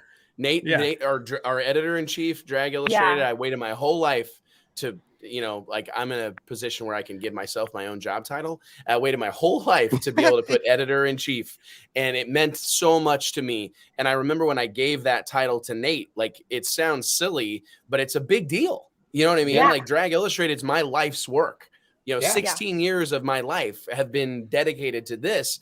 And I remember when I told Nate, I said, Nate, I want you to be the editor-in-chief of the magazine. Like, I know it's important to develop you in our industry. And he's grabbed it with both hands, and he's done a great job of it. Hell, I'm going to cry. But he literally, remember we were on a conference call. Our conference calls are pretty loosey goosey. Like, we have conference calls as like a lot, and we're always on the phone talking to one another. And it's normally like JT's saying something about being like blackout drunk last night. And then Mike's saying something about the Carolina Panthers game. And he's like in a support group or whatever. And everybody's going through their whole thing. And Nate goes, well, I did want to pitch the group on changing the name of the Hottest Women issue to the Women of Power issue. And I was like, that's done. Good idea. No further discussion. It was a play on words from day one. I mean, when we called it the Hottest Women issue, it was kind of like it's up for interpretation or whatever you want to say. But it was never meant to strictly be about looks or appearance. But like as time went on, it kind of like, I don't know, it got perceived that way, and we knew we had to change it because that's really not what it represented. It represented women of power, powerful women in the sport. And it's power, like horsepower. Right. So it made perfect sense. And it's like, I think Wes and I came up with that. We were like in our 20s or something, and it sounded cool then, but then like, somebody smart and level-headed like Nate, he came up with the better version. I ripped it off of Rolling Stone. I think they had like the hot list or something, or the hottest, and I'm like, we're gonna do the hottest women in drag racing. Done deal. Lock it in. Yeah. And I, at that point in my it's so funny, like you get a little older and you look back at the shit you did and the decisions you made. You know what I mean? And like, I didn't even think twice. I literally would be like, somebody would say like, we should do this, hottest women, blah, blah. I'm like, yep, do it. Great idea. Like it. Let's roll. It's like now, I'm really proud of it. The Women of Power thing, like seeing how Angie Smith reacted to it this year. Yeah. I mean, you'd have thought it was one of those moments, and we need moments like that. Like having an ego is healthy. like people think that that's like a bad word, the word ego. Yeah. But it's not. Like you gotta have some self-worth. Is okay. Being egotistical is not okay. Thank you. There's a difference, right? Chad, you may have a permanent place here, and but I believe that. I mean, it's real. Like you can't. It's especially in our sport. Like you gotta have some self-belief, and you gotta. An ego is healthy. And I remember. Like how good it was for my whole group. Cause I look at, there's like a dozen people that work on Drag Illustrated every single day of their lives. And like to see them, like to see their reaction to Angie being so proud. Like she was so proud. And I'm going like, are you guys seeing this? What you've worked on all day and all night. Like she's over the moon about it. This is someone who's racing a pro stock motorcycle in the NHRA at the highest level of our sport. And she's doing backflips because she was on the cover of our magazine. Do you recognize? Yeah. Like, you know, because it warms my heart, you know, it really does. Well, and you know what? I'm glad you said that because you're going to laugh at this one, but I know you'll get this. So tonight I got an email, from this woman who wrote an email to us and I don't know what her name is Ann Toes. And she drives an N stock, N as in Nancy, N stock automatic 69 Camaro convertible. Now, I have a 69 Camaro convertible that was an NHRA stock eliminator world champion car and all kinds of great NHRA history. So near and dear to my heart. We ran a photo gallery or a series of photo galleries from the Dutch Classic, which is a stock and super stock race in Pennsylvania. Yeah. And Joe Grippo, one of our guys, shot all the photos for it.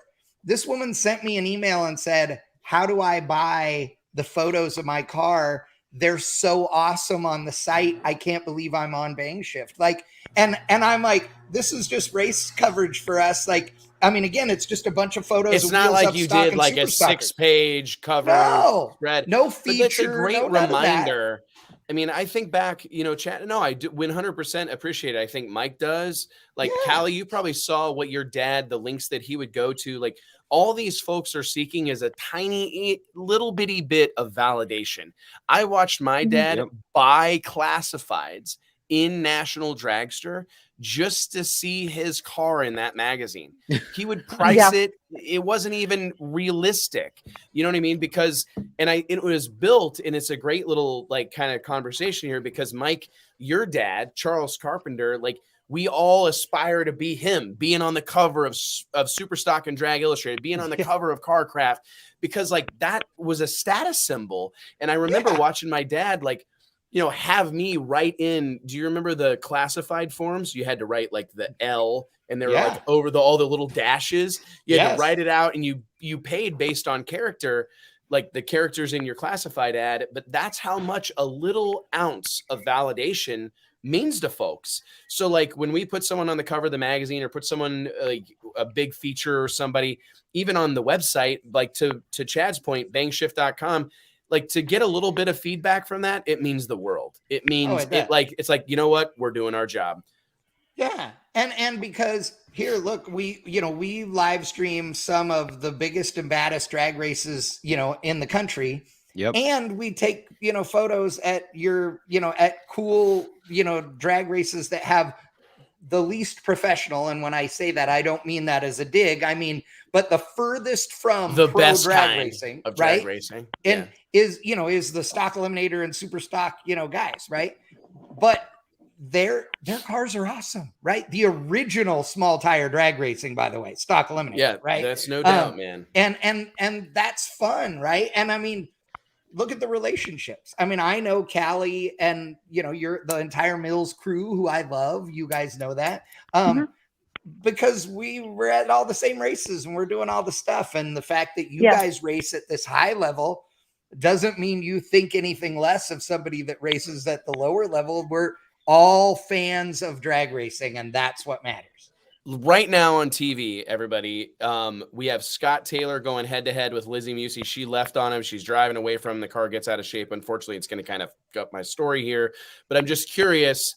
Scott Taylor takes the win over Lizzie Musey. I think this is in the semifinal round. Yeah, I think so. Yeah, Scott Taylor's fast too, man. Scott Taylor is he knows fast. What he's doing. Got a brand new car. Yeah, but I just want to ask real quick of like, no, sorry, Mike, but like, and I'm going to throw this to you, Mike, because you're close with the Musi family. But how cool is it, Kallee, to see what Lizzie is accomplishing? Just like as a personality in our sport. I mean, this is someone who's sponsored by Edelbrock, sponsored by Lucas Oil, has an enormous fan following. I'm just curious, like, as a young woman, I've got a daughter that's 7 years old, and I'm hoping that she gets I truly hope that she gets the Go Fast bug. What's it like to have someone like Lizzie? What she's doing right now is significant. It's not to be slept on. No. She's doing something big in our sport. What's it like to have someone like her to aspire to? I would say Lizzie is paving the way for a lot of young women in our sport. I watched her when I was growing up. She was racing like Top Sportsman, and then she moved into Pro Mod, and then she did the No Prep King stuff. And I think it's cool. Like I'm a big woman supporter anyway. Like I don't really care who they're racing. Like I always cheer for women over men just because we have to stick together. And so I think it's awesome. Like when we're at the track and I see Lizzie and stuff, like I always tell her good luck, and we always hang out and talk and stuff. So I think it's cool, and it's really nice to have someone that like understands, the women's side of things rather than, because men, it's just like, oh, we're all here just to race and like we're friends. It's nice to have another girl out there, especially seeing where she came from, and seeing, that I can do that too, I'm curious, we talked about this on the Wes Buck show, like 3 episodes ago, Mike, when we had Brittany Force on, and I kind of like threw it in her lap, and I didn't even really mean to. I probably have got myself so that Brittany will never come on our show again. But I hope not. But I just kind of was, as we were talking to her, I thought about, man, young women in our sport encounter a lot of situations that young men will never encounter. And I was mainly talking about the fact that both of her sisters had left the sport of drag racing to start families. Yeah. They wanted to be mothers, and they knew that in order to do that, that's an experience that random young man drag racers not going to have. Men don't ever. And it's funny because we actually, we had this talk we were down with the Swanstroms when we were leaving Bradenton. We were sitting at dinner. And I don't remember what brought it up, but they were like, like Megan Meyer is another example of a woman that has left that's very successful in racing. It's never like the man has to, like, not saying men don't give things up.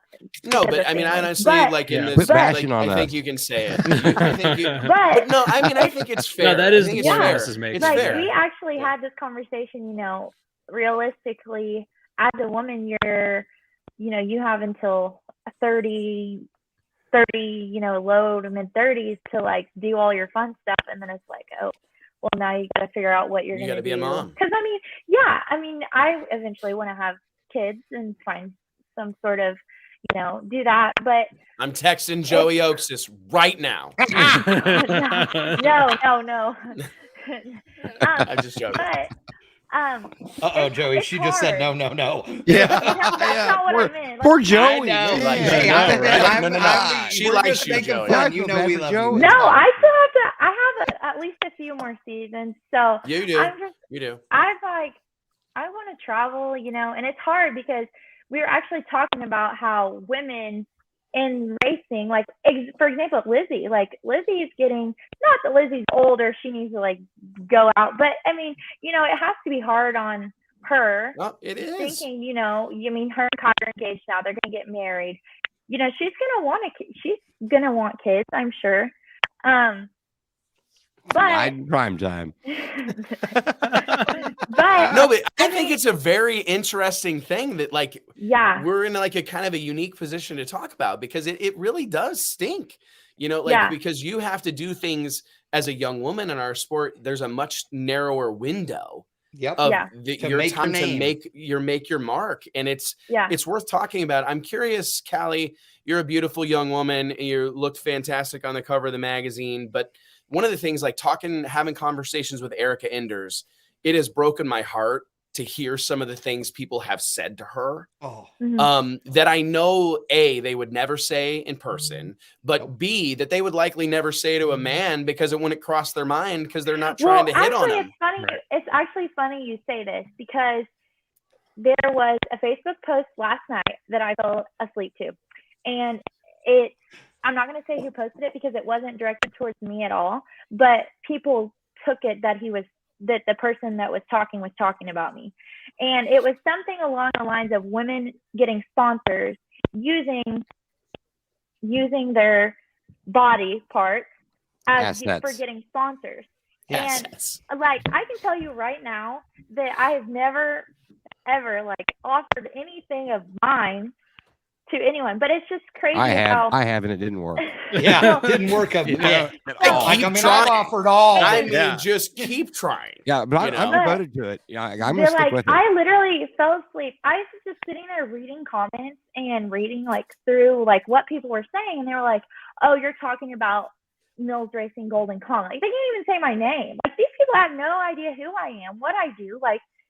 And they're just like saying Golden Kong Mills Racing. Like they see me on TV and they know the car that I drive is Golden Kong. So they're just posting my name and like my car on there saying things about women getting sponsors using blah, blah, blah, you know, whatever. I just, you know, I woke up this morning and thankfully it was all gone. Like the guy deleted it. And this is like a well-known guy that's in No Prep Kings, which this has nothing to do with him, but it just goes to show how no one would ever talk to no one would ever say that about a guy. You know what I'm saying? Like, no one would ever say or shun a guy for doing that. You know what I'm saying? Yeah, I think that's what you're talking about. The comments were asking what is different about being a girl in racing versus being a guy. And I think that's the main thing. Whether it's good, bad, or, you know, it's just like an additional thing that you have to deal with constantly that men just don't, as far as I mean, it's a thing. Everything, like, I mean, every person that contacts you or whatever, you know, you have to have this thing in your back of your mind, like what's the intention of this or what whatever. Do they say after? Exactly. Yeah, like if you get a message, you're like, oh, well, and then also, I'm a very big people pleaser, so I worry about what people think. Like, if, for example, like if a fan is like buys a T-shirt and they're like, hey, they send me a message, hey, you're supposed to sign this T-shirt. I like freak out. I'm like, oh my gosh, I forgot to sign it before I put it in the mail. You know, like I'll send them a new one because I don't want them to talk bad about me on Facebook or whatever. But I would say, like, just in general, it's hard because, also sometimes I'm just like, do you think before you write? Like, no, they don't. People, you know why? Because people's parents don't teach them that if you can't say anything nice, don't say anything at all anymore. They don't because people suck. Okay, so I'm going to say something real quick about Kallee. So when she says that she's the people pleaser and like doesn't want people to think badly, you know this, we've had conversations about No Prep Kings and getting on there and how forceful to be and all of those things in the past, you know, to get on the show. And she is always concerned about other people's feelings and making sure that she doesn't make herself look bad either. Like she's very conscientious about that, right? Because it matters, and I appreciate that, and I love you for it. But you know, women are held to a different standard, right? Yeah, for sure. If a you know, your family has more money than a lot of people that are, you know, trying to race. Okay, that is just a pure fact. There's nothing wrong with that, right? If you were a man and your dad, you know, had a bunch of money and was paying for a big race team for all of you guys to race, yeah, there'd be some people that thought, oh, you know, man, his dad's, you know, taking care of him or whatever. Yeah. It's 10 times worse as a woman, though. As a woman, it's Lizzie deals with that money, a lot taking too. care of you. Yeah, she does. And that's bullshit, because who cares? Your dad worked hard for his money. You work hard. What people don't understand is that the level of racing that you did leading up to now, the reason you're doing the bigger level stuff now and you didn't before is because your father said you can race, but you cannot race anything crazy, because if you get hurt and can't finish school, then that isn't going to be okay. And I know I have had this conversation with him, and you know I'm telling the truth. Hey, we got somebody's in here trolling in the comments. You know? Yeah, look at that. Look at that. Oh man. So it's actually funny that we're talking about this because I literally had, so there was a guy, I don't remember who it was, but it was in Bandimere at No Prep King. Someone was mad talking trash on Justin Swanstrom. Me and Justin are friends, like good friends. And me and Caleb Morton were sitting there, and this guy comes up and he's like talking about how Justin's running on daddy's money. And me and Caleb straight up look at him, and I'm like, we're running on daddy's money. What do you got to say about that? And you would have never seen it on his face. He did not know what to think when we said that. So it was just funny because I'll say right now, like, my family works really hard to be able to do what we do. Like, I will say one thing, you don't have a lot of women that are, 24 years old. Like my dad at No Prep Teams flew home to work at the family business, and me and Cale Hancock drive the rig around. Like Cale is 18 years old and I'm 24 driving a freaking rig around the country. My dad and just Mom noted what's the plates on that so we can keep watch out on that. See that coming up behind you in the rearview mirror on the window or what? Yellow stripes on the bumper. It's just funny because we always joke about it, like we talked about this morning with and Dad's like, yeah, he's running on daddy's money. I'm like, that's right. But you wouldn't have that money if I didn't do the billing every month. And, if we didn't go home to work, you wouldn't have that money. That's what I was telling. Yeah, and these deals like. And hey, you just bought property. You bought property. Daddy didn't buy property. Yeah. You bought property, which congratulations. All of these deals, no matter how successful they are or their sponsors, their businesses, it comes from hard work. The Museys are the same way. You see Edelbrock, Lucas Oil, all these big companies on there. And those are all significant sponsors that they have to be out there. But it's also, Pat's providing the engines. He's got a successful business that he runs. And this man, he makes me feel lazy at 30 something years old. I mean, he's almost 70. He goes harder now than he did in his younger days, just because he loves it. He's trying to take advantage of the opportunity he has to go racing with his daughter for and who knows how long. At any No Prep Teams event, I'm telling you right now, Lizzie has the best of the best. Her t-shirts, all the merchandise, that whole operation over there is just amazing. They're taking advantage of the opportunity. Yes, and that's exactly it. And why wouldn't you? Exactly. Taking advantage is a word that gets misconstrued, but harnessing the opportunity, whatever you want to say. We had Swanstrom on here a couple times, and he talked about that. It's up to you. You have the platform now, but it's up to you to harness it and to make the most of it. And I think that's what I've seen, having known the Museys for a long time and kind of seen Lizzie since she first started up till now, and seeing what she's doing. She's become like a mainstream TV star, having to deal with the realities of that versus where she started. And she really just wants to be a racer at heart. Like, I think deep down inside, that's all she cares about is being on that track and racing. But she's had to learn to deal with all these outside things. And I think that they're doing a good job of it overall. But it's certainly not been a walk in the park. It takes a lot of work, and they're having to work harder now than they ever have to really take advantage of the opportunity. But isn't that part of life?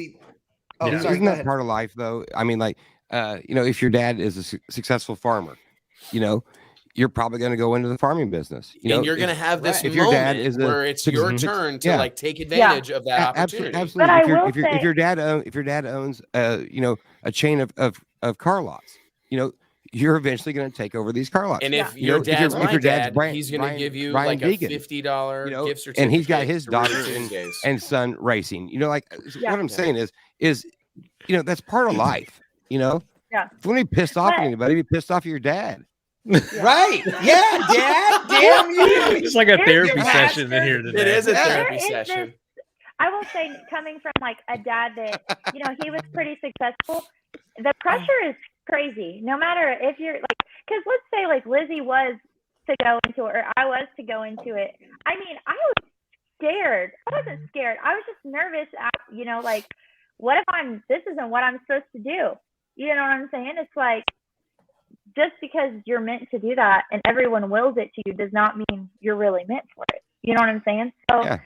I mean, you say, yeah, just because your dad was a farmer, yeah, you're supposed to be a farmer, but you know, what if you don't have the green thumb? Yeah. So I think that there's always that line of, you know, everyone expects this so much out of a person. And so that just adds even more pressure. Like, I'm telling you right now, it would be a lot easier for me to come into a family that has money that was going racing if my dad wasn't a racer. You know, like, if no one knew that if my dad didn't do anything, you know, I'm not expected to be any good if my dad, you know, I don't know. I just think the bar is set even more higher for Lizzie because her dad was so successful in racing. And that's exactly Can you imagine what I was just trying to say. walk in fill those shoes? Dude. Holy crap. Well, and think about it. So Pat, we all know Pat is like, you know, a larger than life character, Yes. right? The dude, like, talking to him is pure entertainment. I mean, the accent, the everything, right? The attitude. And Lizzie has all of that, right? Like, I mean, there have been times where that's got her into trouble, don't get me wrong, right? But in the grand scheme of things, she's been raised to be the tough girl, you know? And so she doesn't take crap from anybody, you know, and more power to her. And as you said, big, huge shoes to fill. I mean, Oh my God. What do you guys make? I'm going to cut in here. Like, look at, did you guys see Jeff Lutz walk out toward the Christmas tree? Yeah. Trying to get the crowd into it. Yeah. Don't Ryan Martin. I think that Ryan Martin and Robin Roberts. Yep. The cars both move toward the center line here, ladies and gentlemen. If you're following along on Discovery Channel, Robin gets out of it. Ryan heads over toward the finish line and is $40,000 richer. $40,000 richer. What do you guys make of that's something that I went to one No Prep Kings race this year in Ennis a couple of weeks ago, not that long ago. And I loved seeing all the drivers down on the starting line. Can you guys imagine a scenario where, let's think about like just Pomona a couple of weeks ago. Can you guys imagine a scenario where, for the sake of like a fun story, it's Erica Enders and Greg Anderson on the starting line, and like Dallas Glenn's down there walking towards the tree, hyping people up, and Kyle Koretzky's down there. But you know what I mean? Like, and I think this is genuinely special what we're seeing. It's amazing. People actually cheer back. You know what I'm saying? Yes. Like, Oh yeah. Yeah, that's what I'm saying. Like, whenever Ryan Martin raced Robin Roberts in the first round of the Dallas race, Justin Swanstrom, you know, he's in the points battle, so he's vested in what happens here. He's on the concrete guard walls trying to get the crowd involved, and I'm going, this is bananas. Like, this is so good for our sport. I think there's more of a mentality over there of what's good for the goose is good for the gander, or whatever that saying is. They know that these fans, if they're not cheering for them personally, they're cheering for their teammate or anyone out there, really. And their involvement and excitement is what is going to keep this series going and is going to keep their family fed. It's more every man for himself in an HRA, I think, or in any traditional drag racing sense. It's more, I mean, all these guys are all working collectively in one way or another, whether they look like they hate each other out there on the track or not. You know, Wes and I had this conversation on the golf cart in Lyle's pit at the NHRA national event here at Ennis. And, you know, I announced NHRA's Unleashed series a jillion years ago, right? One of the best drag racing series NHRA's ever done, right? And I announced that we'd run from 6 a.m. to 2 a.m. and it was a million cars and it was a riot. And I announced most of that race, every single event, on the starting line, walking on the wall, backing cars up, you know, interviewing people on the starting line. It was a riot. We had so much fun. NHRA asked me to come announce a national event at Pomona and basically wouldn't let me be me and do what I did. And they've dropped the ball and they're missing, because what you're talking about is Chad Reynolds on the starting line. And I could make, with one NHRA national event, I could make it that exciting. One event. All you got to do is shut up and give me the damn microphone and let's have some fun on the starting line, because Kallee is right. And you know, Kallee, you've seen me do this at Tulsa and what have you. You can have a conversation with 50,000 people and they will respond right now because they all think you're talking to each individual one of them and they will worship you for it. And these guys are doing it right, man. They're doing That's it what right. I think is the most interesting thing about this whole situation is that, you know, it's listening to that none of what is happening with Pilgrim Studios, Discovery Channel, none of this is like revolutionary. It's listening to the customer. It's being tuned in. You know what I mean? It's paying attention. It's really all it is. And it's having a real deal passion for what we're doing out here on the drag strip, whether it's the quarter mile or, you know, the 1,000-foot, 8th mile. I mean, it's knowing what's going on and having a connection to your fan base. I got to tell you, I left the Street Outlaws No Prep Kings season 4 filming at the Texas Motorplex in Dallas feeling just so excited, to be honest, like knowing that I had just seen the NHRA roll in here and pack this place out for the Texas Stampede of Speed. And just knowing that there are these segments of our sport that are so radically different. Yeah. But they're still crazy successful. I mean, it's insane to me. And I also sat out at the t-shirt stand, you know, when my dad was doing, I still sell my own t-shirts, but you sit out there and you talk to fans and you see people come by and you talk to these people. And I would say probably 60 to 50% of them have never been to a racetrack before.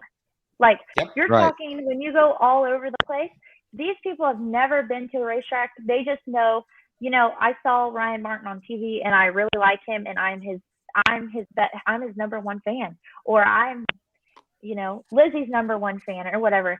And these people are diehard fans. Like they will stand in line 1,000,000%, hours and hours to get a t-shirt and to get it signed. Yeah. So, I mean, and that part of it is good for our sport too. I mean, you're getting people in the door that have never even experienced racing. And if you can get one person at a race that's never been to a race before, that's a win for me. Because you know, you're taking someone from a different arena, a mainstream arena. You're making a fan of the person first, then of racing and of the cars second, which is the opposite approach to everything else we do in drag racing. So, and you know, one of the things that we go ahead, Chad. Sorry. One of the things that we're missing, that we're screwing up, is that, you know, if I'm at the drag strip, whether it's No Prep Kings or NHRA and whatever, right? And a big tire car leaves the starting line and the thing shakes the tires, right? And it gets all out of shape and it goes toward the center line. And, you know, the guy in the other lane runs it on down and wins. You know, that's an opportunity, right? That's an opportunity to be excited and all that. But it's also an opportunity to walk right out there and go, look, everybody, you see these chatter marks? That's what we mean when this thing shakes the tires. It shook the tires. It was up. It was moving along. And if you do it and you're excited about it, you're educating fans without treating them like they're idiots, okay? You don't need to treat people like they're stupid in order to teach them something. And you also don't need to make everything into some big segment about it. You can do this on the fly and keep the energy there, and people will love you for it, because the more they know and the more they understand, the more passionate they are going to be about this. It's one of those classic things of just trying to, if you're excited, you know what I mean? Like it's an infectious energy. You know? And I know I watched when Doc was on the show and he was talking about NHRA versus Street Outlaws and how they produced. That was on this show. Yes. Not a show, Kallee. This show. That shit was on this show. On another episode. And you guys were talking about it. And, you know, that's kind of like what the TV show does. Because, you know, when I come back from the past and we shook the tire, I talk about the changes that we're making to the car or what happened on the past. So I feel like giving the fans that little encouragement, not just encouragement, but like no one wants to go somewhere where they have no idea what's happening, or you know, it's an NHRA. At NHRA, it's not so much that fans can't relate to it. You know what I'm saying? Like a funny car doesn't look like your car, and I'm not saying that all the No Prep Kings cars look the same. Looks funny. Right. But the no prep kings, you know, when you have people come back and talk about the past and they tell you what they're doing to the car and things like that, I feel like it gives the fans a sense of like somewhere where they belong. Like they know, like I know what he's doing to his car, or I know what she's doing to her car. And so it's like they're getting the knowledge that they need enough to be curious about it. So then they're like, oh, I'm going to go check this out. I saw that the No Prep Kings is coming to my home track. Let me go see what it's about. And then, you know, they come and then they're like, oh, well, I went there when the NHRA comes into town. They're like, oh, I went there with the Street Outlaws No Prep Kings. I'm going to go check this out. You know what I'm saying? So I think overall, the knowledge that people are gaining from the show is going to be good for our sport either way. You're going to get the crossover. You're going to get the crossover. Let me throw this out here as like the closing segment, guys. And I want to thank everybody for being a part of this. Seriously, from the bottom of my heart, I think I speak for everybody here tonight, including Lyle. Like having an audience and having people engage us in these type of conversations, it's the most rewarding experience in the world. And I'm going to tell you, it is important. These conversations have to be had in an open, unfiltered environment. It's so important to the growth and the success of the sport of drag racing. So click like, click share, click subscribe, be a part of this conversation. Let us know your thoughts, your feelings, whatever you have to say about the sport of drag racing. It's important. These conversations have to be had. For 100 years of drag racing, these conversations have been had either in garages or shops amongst 3, 4, 5, 10 friends, and they don't go any further than that, or they're had amongst a bunch of 2, 3, 4, 5 people in Glendora, California, or somewhere else that don't know what the hell they're talking about. You know, so these conversations are super important. And I mean, hand to God, you guys are waiting for the drinking game. Hand to God, I am very proud of what we're doing here, because I truly believe Drag Illustrated, this whole group of people and everybody that we're associated with, Bang Shift, we're doing our level best to leave the sport of drag racing better than we found it. I think we are succeeding in that goal. Last question, Kallee, I want to throw this at you. This is something that we've talked about with Justin Swanstrom. We've talked about with a handful of other people, Alex Laughlin. I believe, like it or lump it, as Ricky Smith would say, No Prep Kings, Street Outlaws, No Prep Kings is amongst, if not the biggest platform the sport of drag racing has to offer in 2021. And I want to ask you, Kallee, and we will all kind of react. Is this the final frontier for you as an up-and-coming, aspiring young drag racer? Is your aspiration more so to become the next Lizzie Musey or the next Leah Pruitt? I would say I would want to be Lizzie Musey, but I've always wanted to be a pro. I've always wanted to run pro mod. Like that's where my end goal is. So I would say yes. I think the goal, me driving in the big tire car, I feel like is a stepping stone to getting to drive a pro mod. So I think that Lyle Barnett and Kallee Mills, you know, teammates in pro mod 2022. Wow.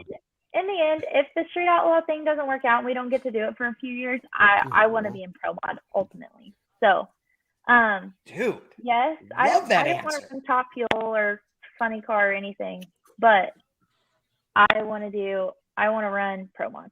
You want to run pro mod at the highest levels, which would be NHRA pro mod.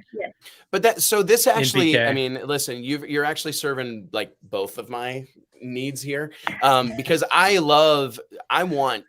get frustrated sometimes when I see the Ricky Smiths of the world, the Lyle Barnetts of the world, the Stevie Jacksons of the world, like not really getting the shine I think they deserve. Yeah. You know what I mean? Like my stomach gets knotted up and I'm going, these guys are superstars. Like, God, but I always like, thank you. When I was younger, I always loved Erica Enders and Melanie Troxel, because Melanie, you know, she ran Top Fuel for a little bit, but she was pro mod, like she was a pro mod gal. So I want to end up in pro mod. That's where I've always been I wanted to go. So I think the Street Out, like the No Prep King still is definitely going to get me a fan base. And like if I get on the show, then that's great. And if not, then I'm trying to go pro mod racing. So very cool. Hey, dude, all I want to do makes me so happy. I just can't even tell you.